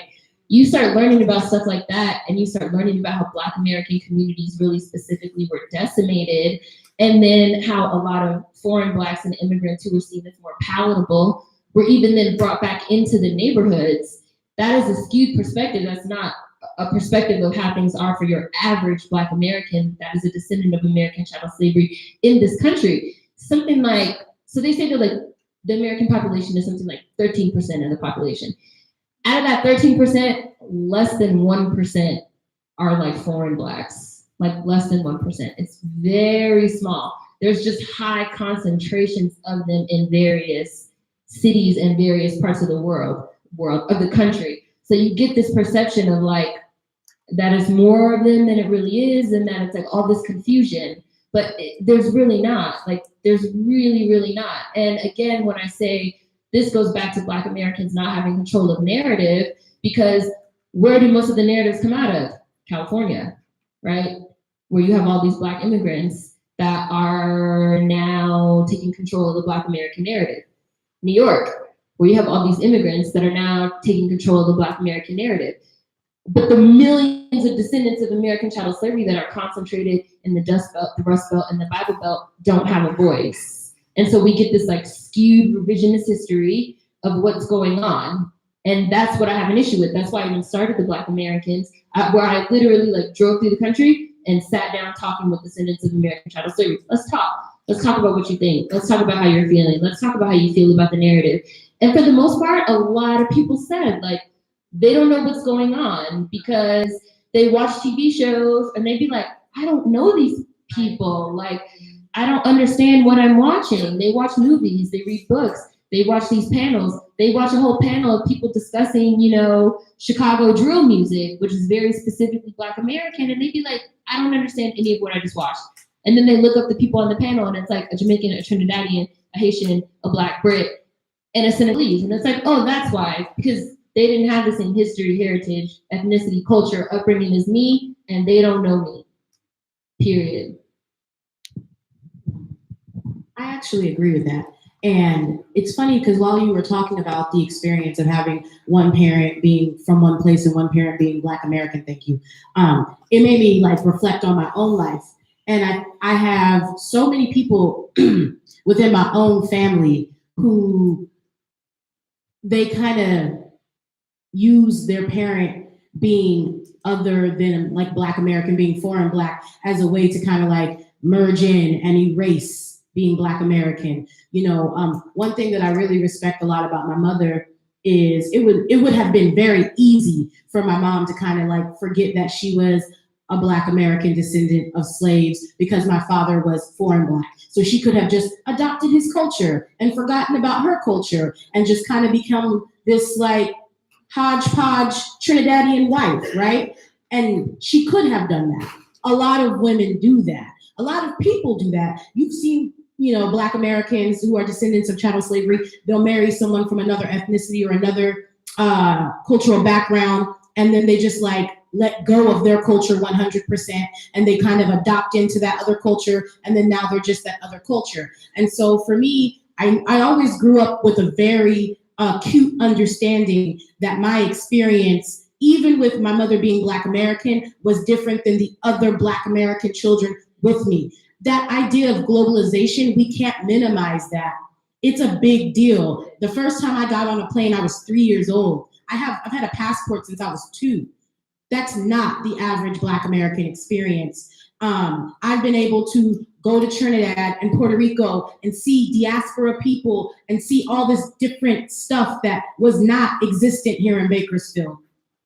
And it opened my mind to the entire spectrum of the Black experience, not specifically the Black American experience, but just like the diaspora experience and just how our people really exist on a spectrum. But it would be extremely negligent to not point out what you mentioned about how the Black American experience when you have 2 Black parents versus when you have one, you know, Black parent that is descendant of American chattel slavery, how it is a different experience. I think the reason why I grew up with such a strong identity as being a Black American is because my mother is Black American, and like women, like we are like the propagators of culture, right? And so she was so adamant about it. Like she didn't change the way she talked. Like I remember when we were young, she would press our hair in the kitchen, and my dad would be like, I don't like the way that smells. Like, it smells like you're burning your hair. It smells like you're burning your hair. And my mom would be like, go outside. She would like open the window, and she was so Black. And I just remember like my mother being so like unapologetically Black American at all walks of life. You know, my mom told me about like when my dad took her home to his family. You know, I'm not gonna put my family business out there, but. And my mom was like, Ann, you can catch these hands. And now she gets along with my aunts just great. But she was so adamantly herself that it was kind of no choice but for us to grow up being that too. And I still have an appreciation for this other culture, but like keep it a buck, when we go to Trinidad, Trinidadians don't consider us Trinidadian, right? We talk to American, even though I know the food, I know the culture, I grew up with the music, I can cook with the best of them, all of that. They'll tell you your callaloo don't taste the same. They'll tell you your pastels ain't the same, your doubles ain't the same. And so again, we're faced with this Black American experience of being other. We're not Black enough for our motherlands, but we're not even white enough for this here. And so when we have these conversations, they are complicated. These are not easy conversations to have. They're complicated. They can be extremely offensive. They can trigger things inside of you, but you have to ask yourself why you're triggered by these things and then work through that trauma, because it's usually a result of trauma, to figure out what it is about your self-identification. I always tell my daughters and the women that I mentor, like, self-identification is a huge thing, especially here in the United States. So when I tell people, like, what you were saying about people asking where you're from, people, I get that all the time. I used to get it, I mean, my hair is locked, but before my hair was locked, everywhere. Where are you from? Where are you from? Where are you from? Here. Where were you born? Bakersfield. Where are you from? Here. No, but where are your parents from? None of your business. We Black and Mo Black, right? And so but you have to be adamant about that. And even growing up here in Kern County, that experience is unique because Bakersfield is like a vacuum of racism, right? And it's like this little Jim Crow town in this, like, California is like, California, Black people in California exhaust me. Because we're so post-racial, we're so everything is everything. Oh, I don't believe in that, and I'm woke, and I march with Black Lives Matter, and blah, blah. And it's like, shut the fuck up. Like, y'all really not trying to have real conversations. And so what you said about having a skewed perspective, absolutely 100% true. My best friend is from DC. When she came here, she was like, the fuck going on with y'all? Like, you know, anything to do with a demographic? Is there a certain age limit to that? I think so. You know, again, as we were saying, like, culture exists on a continuum, and so, like, what the cultural experience was for you guys has shifted. I won't use the word evolved because then that implies that it's somehow better, but it has shifted. And so I think that the existence and the experience that we're having in California as Black Americans, specifically here in Kern, is different than, let's say, I have another good friend that's from Oakland. Her existence is completely different than mine. I had an event last year. She came to my event and it went well, and it was geared towards Black women, but there were a lot of non-Black women of color who came. And that was whatever, whatever. I ain't gonna tell you can't come, but it was clear and evident, like, in our marketing, that we had a demographic that we were shooting for. And so when she came, she was like, where are Black folks at? Like, this event, if you would have had this event in Oakland, this would have been wall to wall. And so I think every time people come into Kern, it is a very unique experience. I'm sorry no one told you it was racist as fuck here. We tried. Girl, I'm sorry. And so it's a very unique experience. That's what it was. I remember when my nonprofit, when we were putting together our strategic plan, we had a group that was working with us to put together our strategic plan, and they were based out of New York. Part of what they did was come to Kern and talk to us and talk to the other groups in, like, the ecosystem of social justice work here to kind of get an idea of, what we're up against here in Kern, right? And I took them over to the Village Grill. And I'm sitting there, we're talking, I'm looking like this, they looking the way they look. And one of the sisters, she's a trans sister, she leans over and she was like, is it always like this? And I was like, always like what? And she was like, everyone's been staring at us since we've been in here. I looked her right in her face and said, oh, Baker's are racist as fuck. And I just kept talking. And she was like, but that's not normal. And I said, oh, no, I know. But what I explained to her was, yes, it's not normal. And yes, we constantly combat it. But there's, like, a certain level of acceptance that Black people here in Kern and in California have for racism, because it's almost like that's just the way it is, and we just have to accept it. And so then when you buck against that, then you're considered radical, you're considered extreme, you're considered too political. There's been places that I'm barred from speaking here in Kern County. Like, I'm barred because I went, when Sister Tatiana Hargrove was attacked by the canines and the police dogs, I spoke at her rally, and I called the police department the oldest terrorist group in the United States, and I called them domestic terrorists, and I said they were slave catchers. And it's on YouTube. And, like, after that, whenever people would try to bring me in to, like, do public speaking, and this is in the Black community, right? This is not non-Black people. When people would bring me in, they'd be like, no, don't bring the girl in with the head wrap. She gonna say some shit, and that's just kind of the culture here. So even being a child of descendants of American chattel slavery here in Kern, your experience is going to be different than that of a sister from DC who grew up with a lot of descendants of American chattel slavery. Even in Kern, we have, like, this otherness. People are really off put by the fact that my group like only works in Black areas and does Black shit. They're like, so what about intersectional? What the fuck does intersectional mean to me when my people don't have access to groceries? Like, what do you mean intersectional? That's a privilege. To be able to work on intersectional issues is a privilege. Like, let's say you have a child and I have a child. I'm not gonna go to your house and feed your children before I feed my children. I will be considered a negligent mother. So then now why would I go to another community to help them fix an issue that has nothing to do with my immediate existence when we're trying to survive?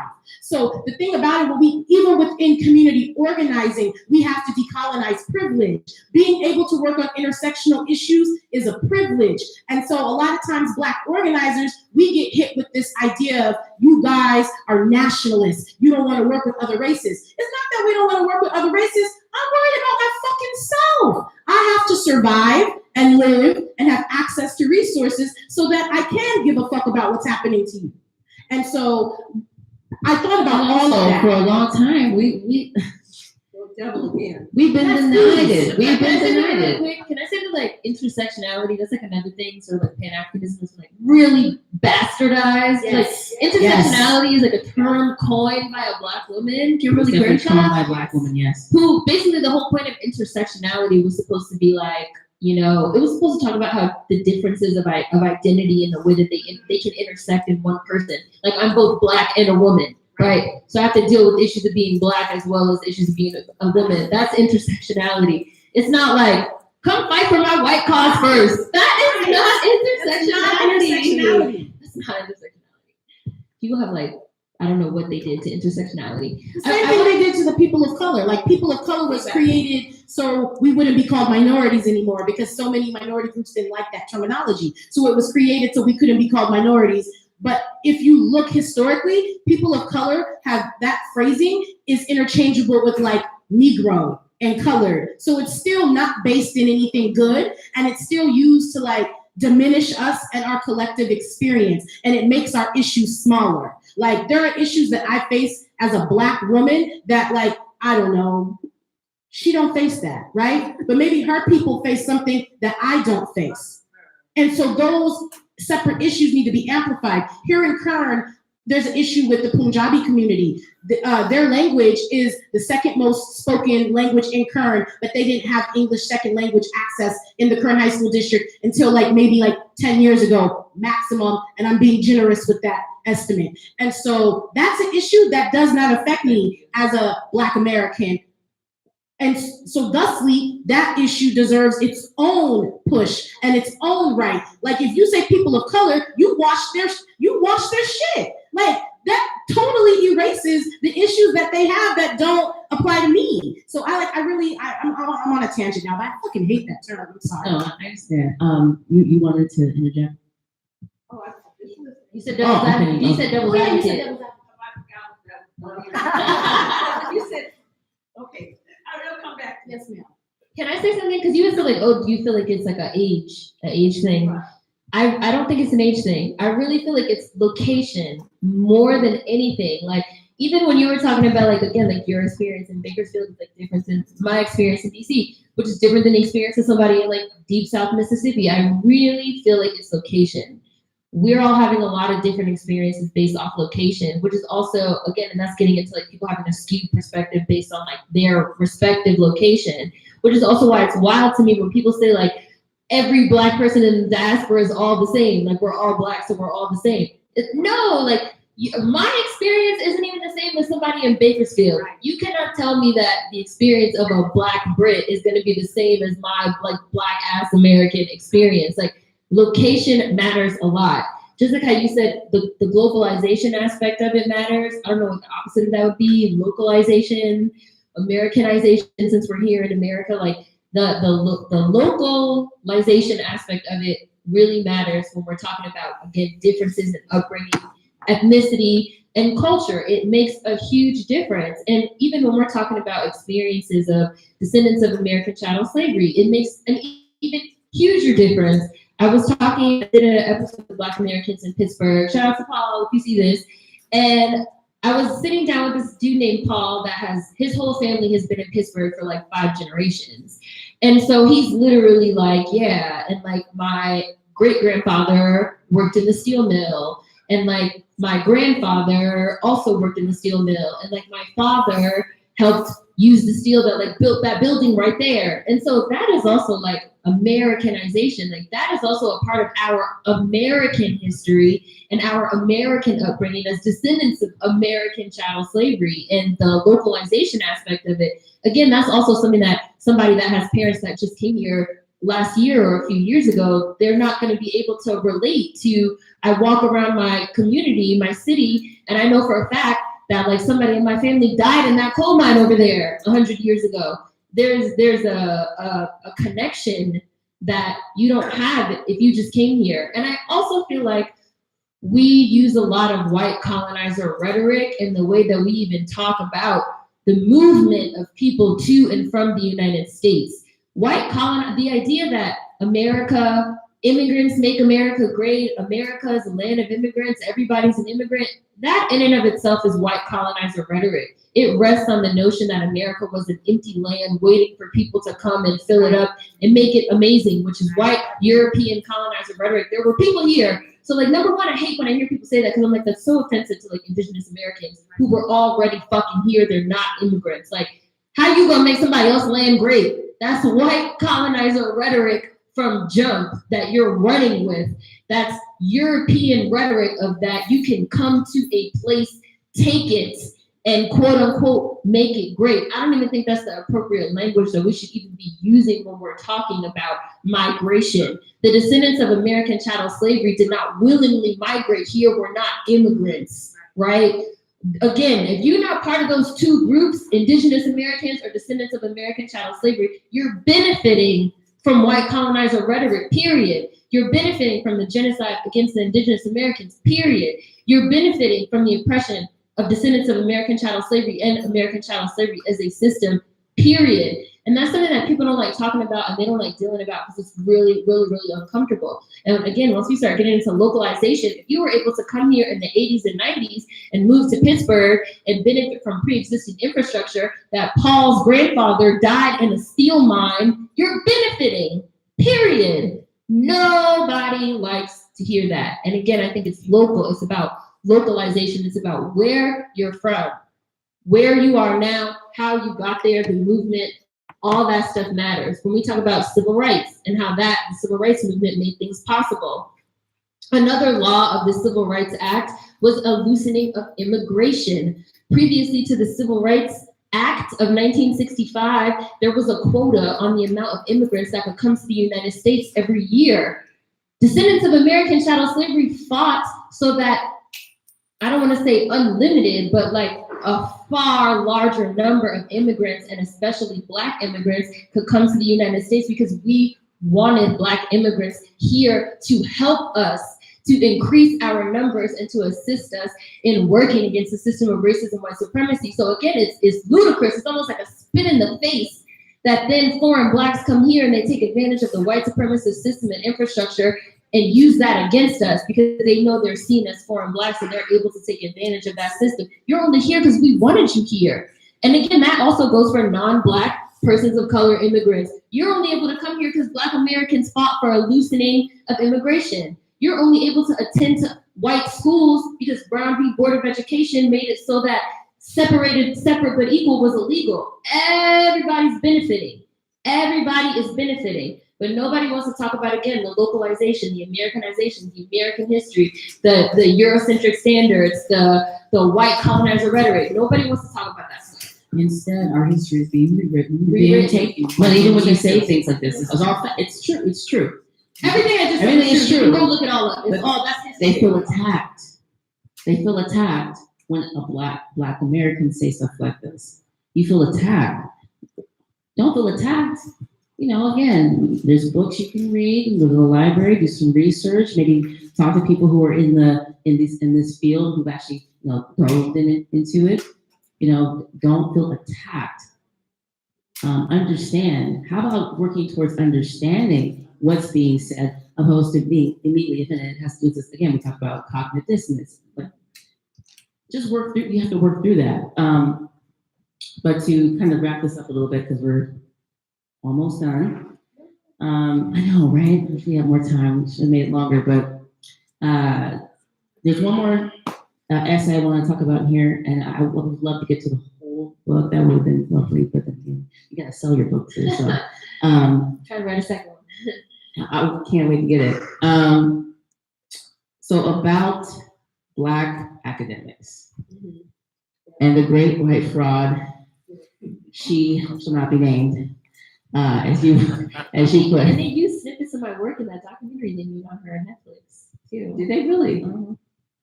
Yep. Wow. She's still around too. Okay, so if you don't know who we're talking about, it's You might as well go ahead. Rachel Dolezal. Rachel. Yeah, she's still around here teaching Black people how to, do box braids and, So I'm curious to know your definition and your reasoning behind some of the language you use about Black academia elitism. Yes. So that was like a wild ride from start to finish, that whole story. I feel like you had a lot of Black academics that were sort of stepping forward and saying like, well, I mean, like Rachel Dolezal, she went to Howard. Can I interject really quickly? There was one famous one that was on, I believe, MSNBC. She's no longer there. Melissa Harris Perry did an interview with her. And I sat back and said, wow, talk about identity crisis. There's a lot of identity crisis happening around here. She was so lenient on her. And Melissa Harris Perry was known for like a lot of like really hard hitting, like sort of race and like cultural critique. And she was so lenient on Rachel Dolezal. It was a lot. I lost a lot of respect for her, I'm not gonna lie. Everybody. But you had a lot of like Black academics that were sort of stepping forward and being like, well, she went to Howard and she got this degree in like African American studies, and then she like went and got like a master's, and then she, she's doing the work, and she was teaching Africana, and she's teaching politics of Black hair, and she starts working for the NAACP, and she like works her way up to the top. And so there was a lot, and so why can't she be Black? Like, why doesn't she get to be Black? She's earned it. She's attended all the classes. But she's not Black. So why am I not white? Right. So it's like, so can I take like Caucasian studies and become white? Can that happen? Well, we do Caucasian studies since we hit school. So why are we white? So why are we not white? Like, where are my white privilege? Like, I love Charmed. Where is my white privilege check? Right? I love like Roswell and like a bunch of white people shit. But where? She even faked. She lied. She lied about like getting letters about being threatened by the fact that she staged hate crimes. She staged hate crimes, which was part of how she staged hate crimes. She staged hate crimes, but she's being awarded by Black people, and now people are coming at Jussie Smollett about how he apparently staged something, and he's being like thrown up the bus by Black people and other people, and I'm thinking, wow, so Rachel Dolezal, who's a white woman, telling you that she had Black experience when she didn't, telling you, lying to you, telling you that transracial means her definition of transracial, which it does not mean. And yet Black people are getting mad at Jussie Smollett, which is my friend, and people come to my office, ask me questions. I'm not giving you any juice. I'm not, no, it's not happening. Personal responsibility. But it's my personal responsibility. But still, it's interesting, right? This Black guy versus this white woman who lied. Well, and the funny thing about that is too, I know for a fact that Rachel Dolezal knows the real meaning of transracial. She knows the real meaning. Because she has two adopted Black siblings. Her parents adopted like two younger Black boys. So like, I know you know what transracial adoption is. That sort of like led to her identity crisis. Like her parents adopted these like two Black boys, and but how could it have led to her identity crisis? Well, because didn't she sue? They adopted them when she was younger, like a teenager, and she sort of started learning more. I guess like, and there was also like allegations of abuse that her parents were like abusive towards them and stuff. But she started learning more about quote unquote Black culture and Black history, sort of trying to know more about these children that her parents adopted. And then that kind of like opened her eyes to the fact that like, whoa, white people like have done like some fucked up shit. And then she kind of like didn't want to be white anymore after that. Okay. And so but like when she attended Howard for undergrad, and she attended Howard like as a white person. The whole story, just the way we have to even talk about it is, she attended Howard as a white person because she actually sued Howard. She said they were discriminating against her. Because it's a historically Black college and she was white. And she said that they were like discriminating against her for some art she made and like da da da da. And so then she kind of, after that whole situation at Howard happened, when she like went for her postgraduate degree, that was sort of when she like started she moved to Washington State and started like her transformation into a Black person, right? Weird. And then she got her master's degree, and then she started working at the NAACP. She like worked her way to the top. And since she really used like the academic system to her advantage, because it was sort of like, since she was taking all the quote unquote right classes and African American classes, and she was using all this sort of like really appropriate academic terminology and language. And then she was saying that she was Black and she was a Black scholar, and people were just kind of swallowing it and accepting it. And she ended up getting caught because she started staging these hate crimes. And like one of the letters that she mailed herself was to the NAACP mailbox, where she was the only person that had the key as the director. So people were like, whoa, hold up. And there started being whispers in the local newspaper. Yeah, the parallels, right? Right. Like the parallels. It's right? a lot of parallels, right? And again, that's why I wanted the last thing. That's why I wanted the last thing, because I'm just like, you know what? But Jesse's not an academic. No. People came out, a lot of academics came out to her defense. A lot of Black academics came out to her defense specifically because it was almost like, well, I went to the same classes and she went to the same classes, so who am I to tell her that she did anything wrong? Who am I to tell her that she's not Black? And that was like a thing that Melissa Harris Perry really sort of delved into, was that, you know, we attended a lot of the same classes and, you know, we went to the same school, and I don't feel like right about telling her that she doesn't get to be a Black person. And she's done so much good with the NAACP and done so much good in the communities, and sort of like putting all this weight on her, her academic career, like as if it offset the fact that she's a fucking liar, and also just like delusional. Like I think she has this real problem. She's a thief. And she's a thief, and she's staging hate crimes, versus somebody that is maybe an actor, an entertainer. It's also really for real Black, right? And so they're not getting the same support as a white person, a white woman, someone that's also an academic. It's like she automatically got all this respect from Black academia because she was an academic that had like worked in the same line of work as them, right? Yeah, and I find that also happens again at universities. I worked at several different universities, and just doing like independent work, like I worked for Berkeley. I've done like marketing work for Berkeley, and we were having this really cool conversation in the marketing department about, isn't it weird when you don't have a degree, they're like, oh, you don't know shit, but then they still want to like take your ideas, like they'll have conversations with you and be like, oh, that's very smart. Like, oh, why aren't you going to school here? How come you can't get it? Maybe because it's expensive and I don't have it. Right. Or maybe I don't have the access, or I can't come here, or I can't take that sacrifice. Maybe I have to have a job, take care of my family, right? And I can't go here or do this. And I mean, it's true. Maybe it's some damn business. I feel like that just gets into the weight that we put on academia, and it weighs more. It weighs more, and especially white academics in Black spaces. So people eat it up. They love it. Like, oh yes, like masses interested. Oh, like I feel so validated. Like people feel validated by that. People feel validated by the academia. They feel validated by white academics in Black spaces. I've had Black professors tell me, "Who are you? You're a staff member."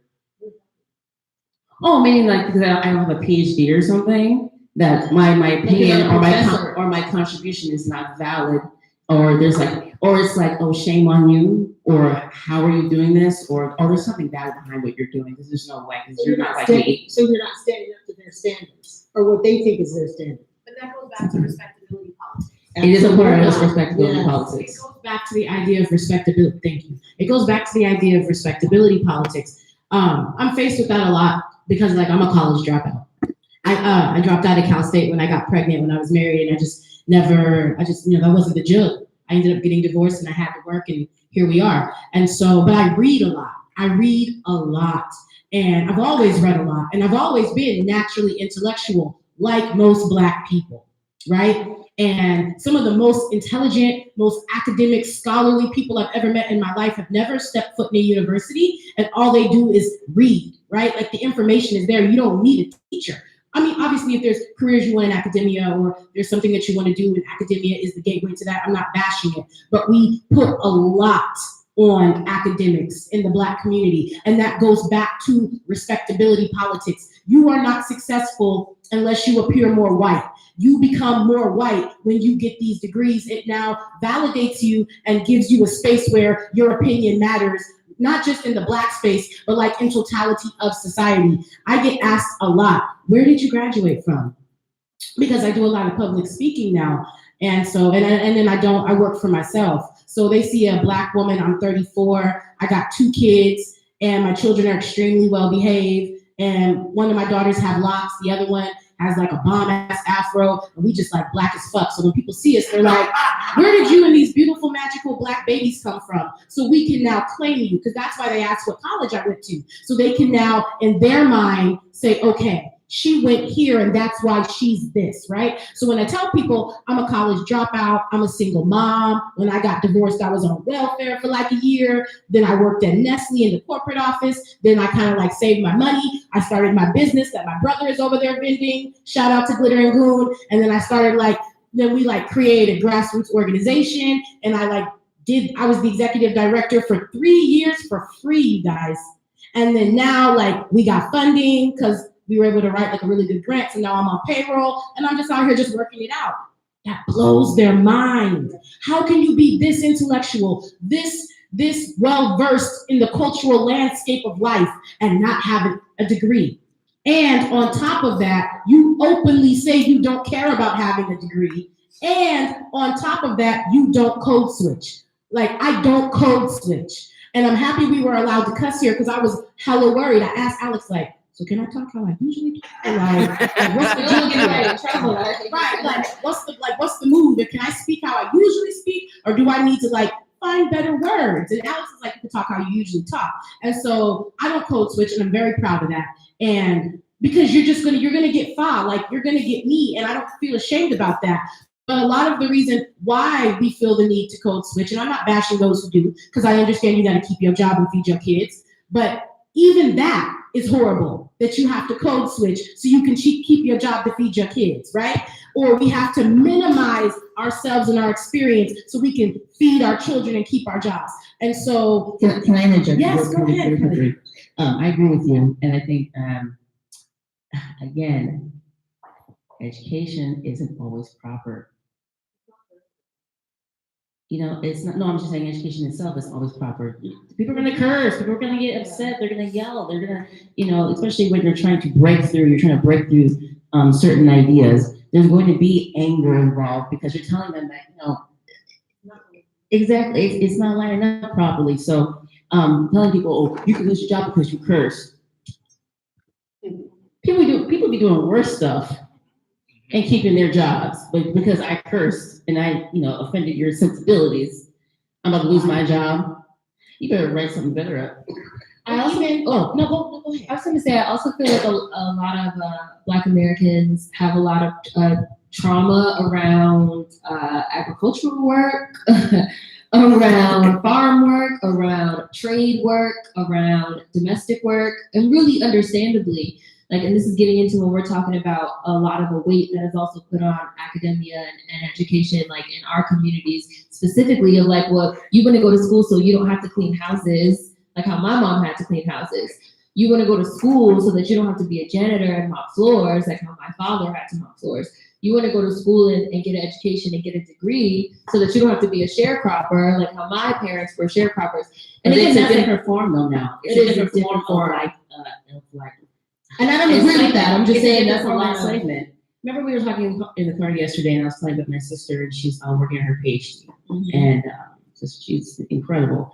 And she's talking about the experience that she had with a woman who, she was saying, oh, I could never go to like DeVry or Phoenix and then be over like a director position. Right.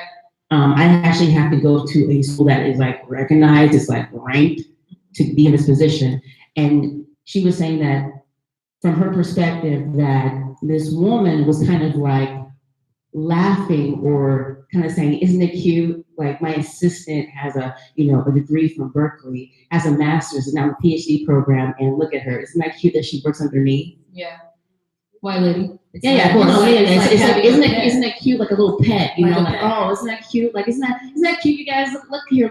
She's going to her PhD program. Isn't that precious? When big dollars is spent for this, like validation, we spend so much time trying to have our either intellect, our ideas, or the things that we create or come up with validated, whether it's by our own or by others. We are a slave to validation in more than one ways or another, unless you like me and you like to tears and fuck it, it just is what it is. I mean, you either gonna love me or you gonna hate me. I mean, I'm not here for you. I'm not here for you. And the minute that we get into our heads that we're not here for someone else's consumption or for some other thing, that you're here for the advancement of yourself, your mental and intellectual self, to set yourself free,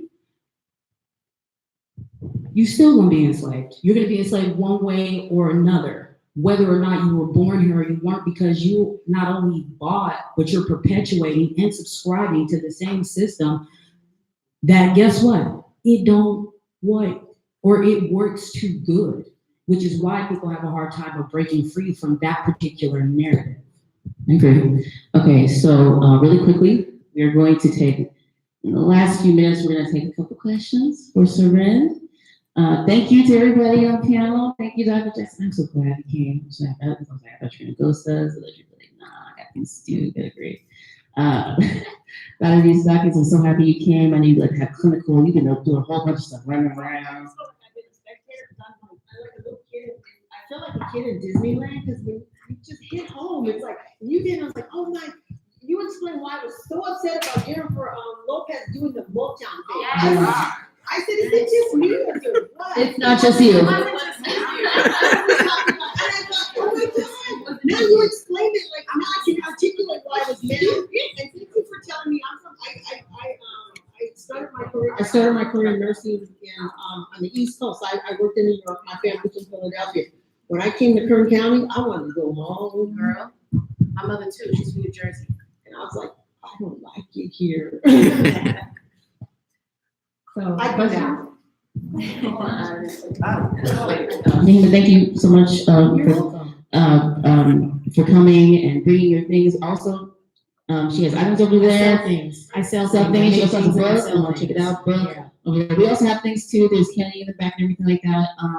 We are going to take questions. Thank you to Alex. Thank you to the BSU. Thank you to Marcus darling. Thank you for doing the cameras and everything like that. You're amazing. Thank you, Jasmine Jones. I was trying to get it up here, but she had to like sign people in, legal reasons. So thank you, Jasmine. Thank you so much. Now we're opening the floor for questions. But we're gonna end right at 4 because we have a meet and greet. So. It's a podcast. I'm just saying. Here's your chance now. A couple of things that just came to mind that where I agreed with as far as what most of the majority of you said on the podium up there. My biggest problem with African Americans here and and individual, and the system or even the world globally. You talk about the African, the real Africans who come over here, their perspective. I remember in the 80s having 4 roommates that were African from Sierra Leone, Nigeria, Ethiopia, and I used to hear all this rhetoric about how we should be leaders in the world. to make the place better for them and all that other stuff. And we have all these resources, and we just don't understand and all this other crap. But anyway, my point being, the 400 years of oppression and I'm so interested in this subject, can't find really too much on it. It's the psychological effect of the genetic makeup of African Americans on oppression and having to just kind of, how can I put it? You have to be so creative out of the box just to try to even survive. It's not so much acclimating yourself to the system because it doesn't accept you anyway.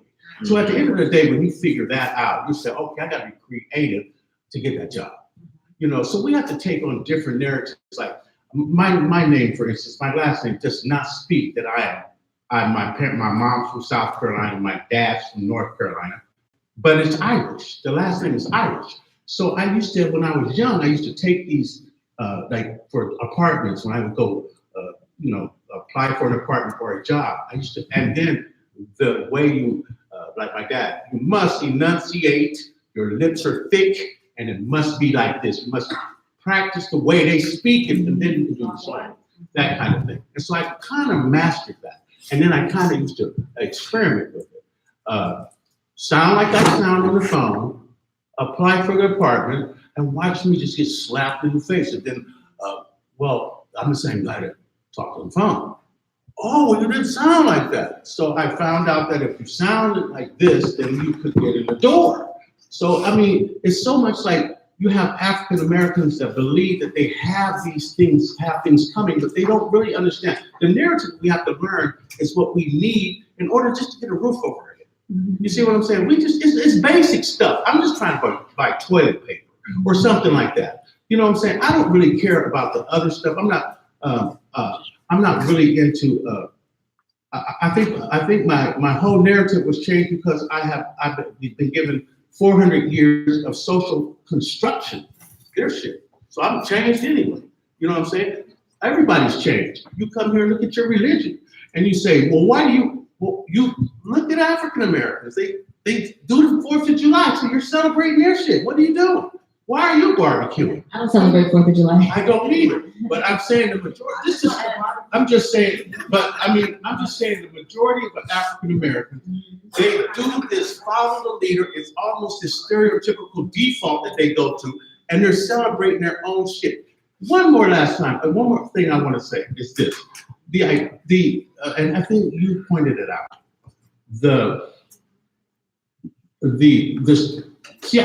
I want the factual basis of the whole struggle, the worst fucking shit that they did. I want that to stay on the record. And so I get so sick and tired of my young African Americans making it easy for these people to fucking talk to me. You know what I'm saying? Like, what are you using the word nigga for? Why are you using the word nigga?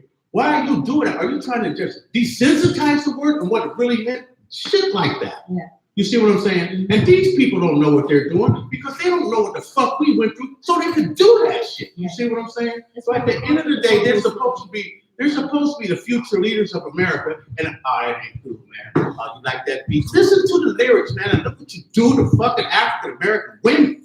Listen to the lyrics, man.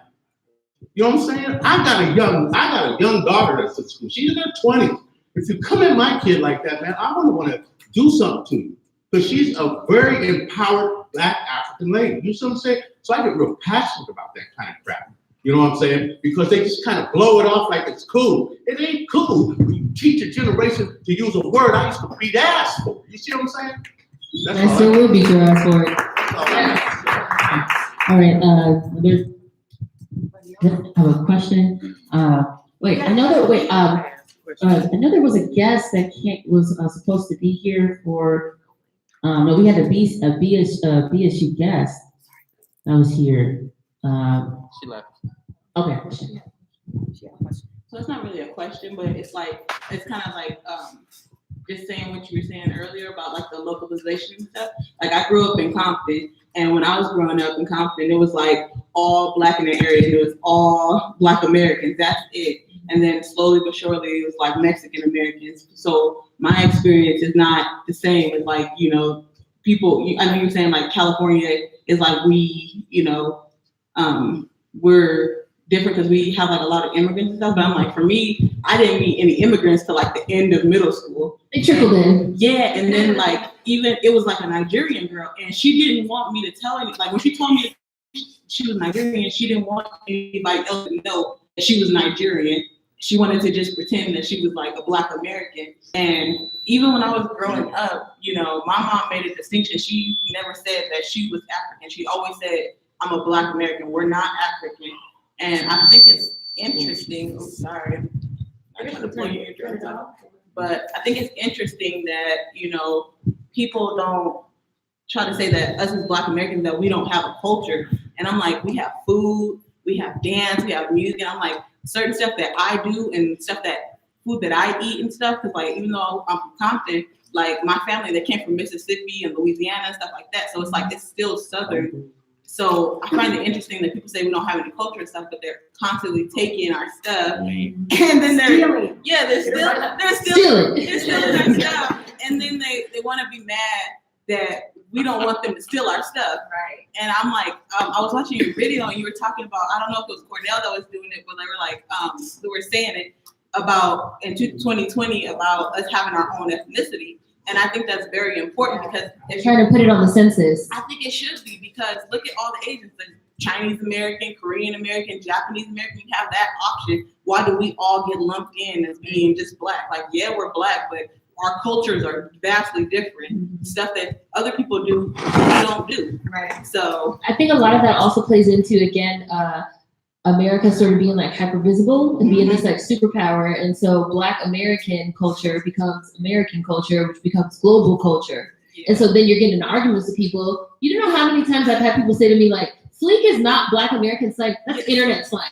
No, it's not. I'm like, well, before it was on the internet, it was in Chicago. Like, and again, that also is history. Words and ideas and food and culture and slang and all these things don't just like pop up. They don't just like spontaneously come into being. They come from somewhere. And people don't know where stuff comes from. And again, especially when we start talking about quote unquote American culture, all that shit comes from Black Americans, and then people just claim it. It's a problem. It's a big issue. It's like having no place to call home, or not something to call your own. When you're not welcome from where they stole you, when you're not welcome from where your relatives, or you're not relatives, but your descendants were either snatched, taken, stolen, bought, or sold from, and then you come here and face 400 years of oppression, and then you face a couple more 100 years of just trying to survive, and then they say you don't belong here. You have no rights here. There wouldn't be Labor Day, there wouldn't be certain holidays, there wouldn't be certain things in this country if it wasn't for Blacks, descendants, DOS, descendants of child slavery. I mean, you just have to be willing to open up your mind, be willing to open up yourself to educate yourself. I mean, too many people die so you'd be able to learn how to read. And nobody can read. I mean, nobody, or people act like they can't read, and that's really where they hide it. The devil is in the details. Read.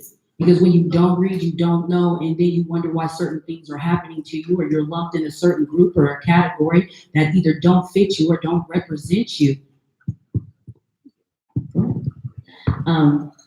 We'll take a few more questions. Right before we do the meet and greet, I just want to say this really quickly. I hope everybody's adding the Black Student Union, because we've had incidents where people will take pictures of things that people have posted and or at events, and they didn't get credit to the Black Student Union. So if you could stealing, if you could please do that. Also, no clout chasing, please. I'm just saying, no clout chasing, please. Okay. More questions. Hello. Hi. Hello. My name is Mohammed, for anyone in here. Actually, I had a response towards the brother's comment in the front, and it was overall just the usage of the N-word. Right. Everybody loves that topic. It's always hot. It's in every great song. Period. But the thing is that we don't, and don't give me credit for this statement because I saw it on YouTube and now I'm just re-looping it. But the issue isn't the word. Like, the issue is the context of the word. For instance, I'm pretty good. If I had the link and I could send it to everyone, I would. But let's switch the word. Let's just say we're talking about bitch, right? I know. When my mom picks up the phone call from her friends, first thing they say, they be like, bitch, what's good? Like, what's good? Right? You know, look, I can't do it like my mom because y'all can see how my lips curl up and I'm like, I'm scared to say it. But you have to understand, amongst her and her friends, they're allowed to do that. I think it's when people take your jargon and then try to apply it with their own sense of flavor, they don't understand what it took for them to be able to use that word calmly. My mom was called a bitch in certain situations that she was probably disrespected, and she was probably disrespectful towards, or y'all know what I'm trying to say. I don't know. I did a video on it. Maybe you saw my video on it. Hey. Where I talked about how with the N-word, people have interpersonal relationships with words, right? Yeah. Words have context, they have history. So like, just like that old joke, like I could call my mom a bitch, but like, nigga, you didn't call my mom a bitch, right? We have interpersonal relationships with words, all different types of words. Your mom is your mom. She's not my mom, so what would I look like calling her mom? We don't have the same relationship with the word. We don't have the same relationship with the person. Right. Black people and Black Americans also specifically, because that is an American word, right? There's other versions of it globally, but that word in particular is an American word. We have a specific relationship with the word. If you're white, you don't have that relationship with the word. If you're a non-Black person of color, Asian, whatever else, you don't have that relationship with the word. You don't have the same interpersonal relationship with the word as us. So don't ask me why can a Black American say it in a song and you can't. You don't have the same relationship with the word that I have. But like, that's where the deeper question goes on what you define as a relationship. What do I define as an interpersonal relationship? I would say like your definition of relationship versus my definition of relationship. I can ask my ex-girlfriend her definition of relationship versus my present girlfriend what we call a relationship. It's a totally different thing. So that's what I'm saying. Well, that's just because the historical context of the word nigger doesn't change, right? No. Regardless of like what anybody's definition of relationship is, the historical context of the word doesn't change, and what the way that the word was applied to, again, American slaves, right?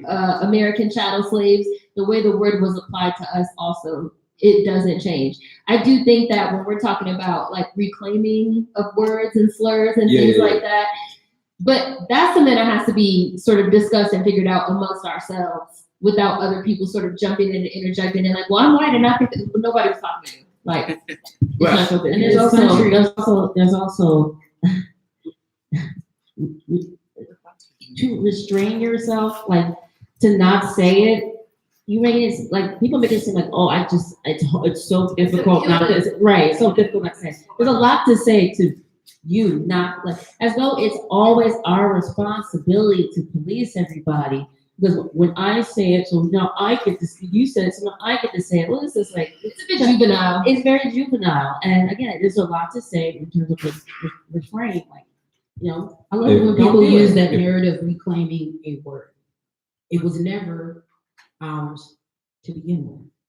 Well, that's the reclaiming aspect. Yeah, but I mean, when I hear that word and I think about that word, because again, my family came out of the South, still a lot of them are in the South, Arkansas, and different things like that. No, not now, not never. That they will never use the word. Like not now, not never. Like that also generational too. I mean, location, but also generational too. I would say double. I would say it's generational and locational, just due to like how the treatment was in Arkansas. It's been redefined anyway, because now it's gone to this thing called the N-word. So now we know when you say the N-word to refer to it, you're talking about the one that they're taught that they gave, that they referred to blacks or slaves. And I'm like, well, when I'm in class, what is the N-word? Are you talking about the word nigger? I mean, what the fuck are you talking about? I'm just saying, because I said, I don't know what you mean. Yeah, but what I'm saying is this, is that don't get politically correct right now, because you haven't been politically correct for 400 years. And don't have a teacher tell me, well, would you risk being the village school for seeking truth? And I tell her, well, I was the village nigger. So what the fuck? So don't tell me that you say N-word when we're in the cafeteria at CSUB and you don't say it around your table, nigger, at the house. You do. I lived around whites all my life. I am a black person that was white raised. My dad is a fighter pilot from the military. So I didn't live in black neighborhoods, and that's what they do. So if I were to just this might be like the hot take, you know what I'm saying? But I really think, and this might sound crazy, when it comes to the word nigga, we gotta let that go. And I'm gonna say this. I'm gonna tell you this why. I'm not gonna say that. Just drop the mic. My name is Muhammad Malcolm Cook. Like if you look at my no clout history, chasing. Next question, please. Yeah. Next question. We gotta let man go on to the next question. Next question, please. You heard your hot take again. Yeah. All right. Well, shit. Take it. Yeah. You can tell me later when we do the meeting. I got you. Somebody else was standing up. Oh, wait a minute. Who is this? My name is Jane Anyang. Oh man. I'm first generation Nigerian. Jane? Oh yeah. No, I was like, no, go ahead. My question is when you say that, first, I'm Nigerian, right? And I was brought up in South Central Los Angeles. I went to Nigeria when I was a little bit older. So when I go over there and they say, oh, you're not African, like African with us. So I go back to America and I want to hang with them and say, oh, you're not black enough. And I'm stuck in the middle. So what happened to those kids? Well, I feel like you are black. So I know I'm when black. people say, you're not black enough, I find that to be like, well, you are black. Now, for people to tell you that you're not a black American, I think there's a difference, which is why I'm saying that, because I think people like to use black interchangeably with black American, which is also why a lot of people get offended when you tell them they're not black American, because they think you're saying to them, they're not black. Mm-hmm. So when I say to you, you're not a black American, I'm not saying you're not black. Like, obviously you're black, but you are not a black American. You're not a descendant of American chattel slavery. No offense, but I kind of feel like what they say to you back in Nigeria is not my problem. It's not my concern. I didn't say that to you in Nigeria, so whatever happens back in Nigeria is a result of the colonization of Nigeria, and that's something that needs to be dealt with in Nigeria in terms of colonization in the way that identity and blackness and nationality is viewed there. When people tell you here that you're not a black American, that is also true. Now, if people are telling you you're not black enough because of socioeconomic status, or because of, again, like class, or because of the way that you talk, again, that is something different from a racial and an ethnic identity. That is an issue with, again, people sort of associating things with whiteness, which we've talked about, people associating talking a certain way with whiteness, class status with whiteness, identity with whiteness, and that is a huge issue with anti-black racism here in this country, and that 100% needs to be dealt with. But in terms of ethnic and from a heritage and an ethnic standpoint, you're not a black American. So if people tell you that, that's the truth. Period. No, I understand I'm not black American. I said black. Sorry. Yeah. So the reason I said, who is that? I was saying that actually she is a BSU member and also an ASA member. She's actually secretary of the ASA. Well, like I said, when people tell you you're not black, like you're obviously black. So you're black. Again, if people are telling you that because of socioeconomic issues and the way you talk or things of that nature, then that's an issue. But you are black. You are black. No, most of these comments come from black Americans. They say, oh, you're not black. So I'm saying, so what is black? You know what, honey? They tell me, I've been told I wasn't black, okay? Mm-hmm. So, and both my parents are from the South. So, people are just me. Yeah, it's different. No, that's different. That's I mean, but different. I just feel like you are black, and you know that you're black. So people telling you that you're not black, like, what does that mean? If you're black and you know that you are, but you know that you're black. Anybody telling you you're not black, you could be like, well, duh, obviously I'm fucking black. Like, you're clearly black. So it's an interesting thing to me. I mean, we're talking about identity, right? And you're talking about your identity as it's filtered through other people. But you know you're black, just like you know you're Nigerian. Just like if you go to Nigeria and people tell you you're not Nigerian, you could be like, I'm fucking Nigerian. What are you talking about? Like, my parents are Nigerian. Like, I'm Nigerian. Like, I'm fucking here right now in Nigeria, right? Like, and that's your That's again identity. You taking control of your own identity and your own self-actualization instead of your identity being filtered through somebody else. Like when somebody says, "Oh, we're all black, we're all the same," because white people look at us the same. That's the filtering of your own identity through the white gaze. You don't have to allow your identity to be filtered through anybody. You know that you're black. You know that you're Nigerian. Somebody could look at you and say you're a fucking four-eyed, four-armed, flying purple people eater. You'd be like, no, I'm not, right? Like that's your self-actualization of your own identity. And you can do that. You have the power to do that for yourself. You don't have to let anybody tell you that you're not black when you obviously are, right? Okay, we're gonna wrap up real quick. Just wanted to say, Black Student Union meetings are in Magic. They're from 4:30 to 5:30 on Fridays.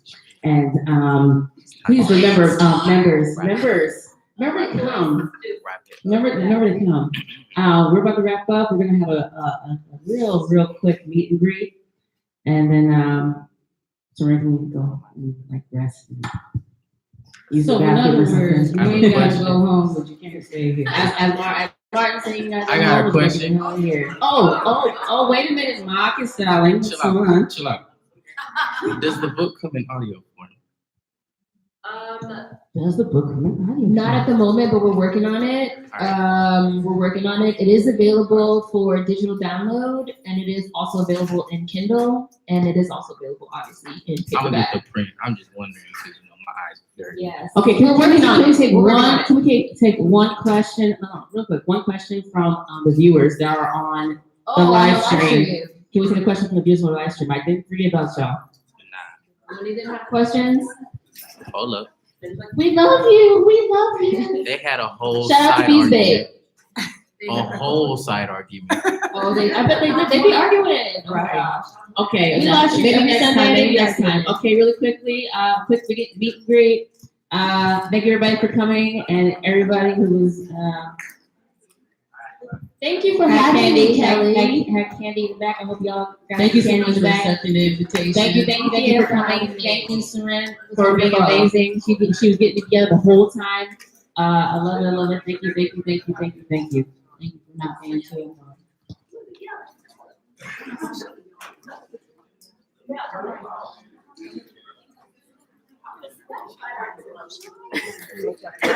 What were the side arguments? Let me look. Do you mind? I figured. Don't forget to say it. No, I had to proof, but I gotta okay. read it for you.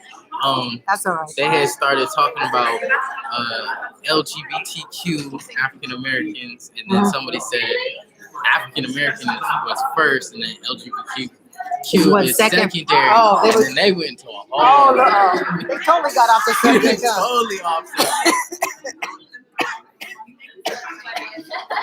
Okay.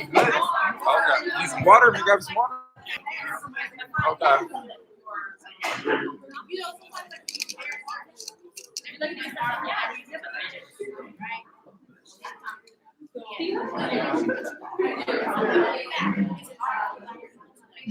These cups are not too big. They were empty back there. I thought that was the one.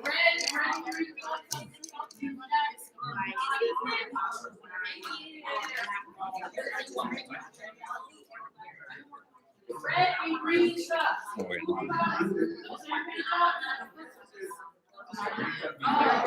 Yeah, red and green cup. All the colors red.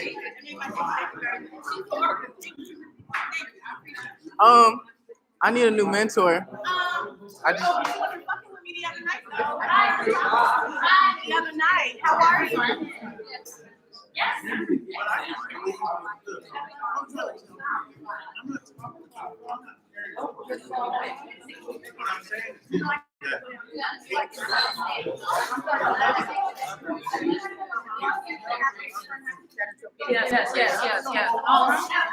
People are at our event. Wait a minute. People are at our event who said that they felt. Wait a minute.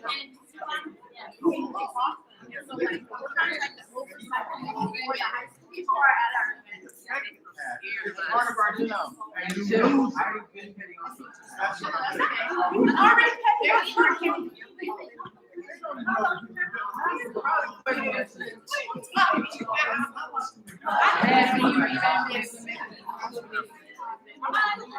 don't read nothing.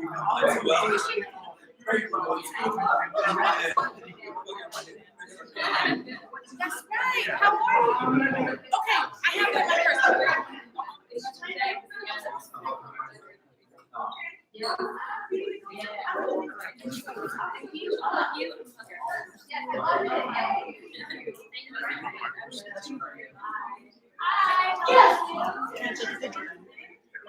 Wait a minute. Hold on. It's 22. Still Kim. Who buy the book? Who wants to buy the book? Her book. Oh, it's online. It's on Amazon. But you know what? Go ahead. Listen. Go ahead. Yeah. Why y'all be kicking it out? Candy. Why they can't out that stuff? Wait a minute. Thank you very much. Yeah, no problem. No problem. No problem.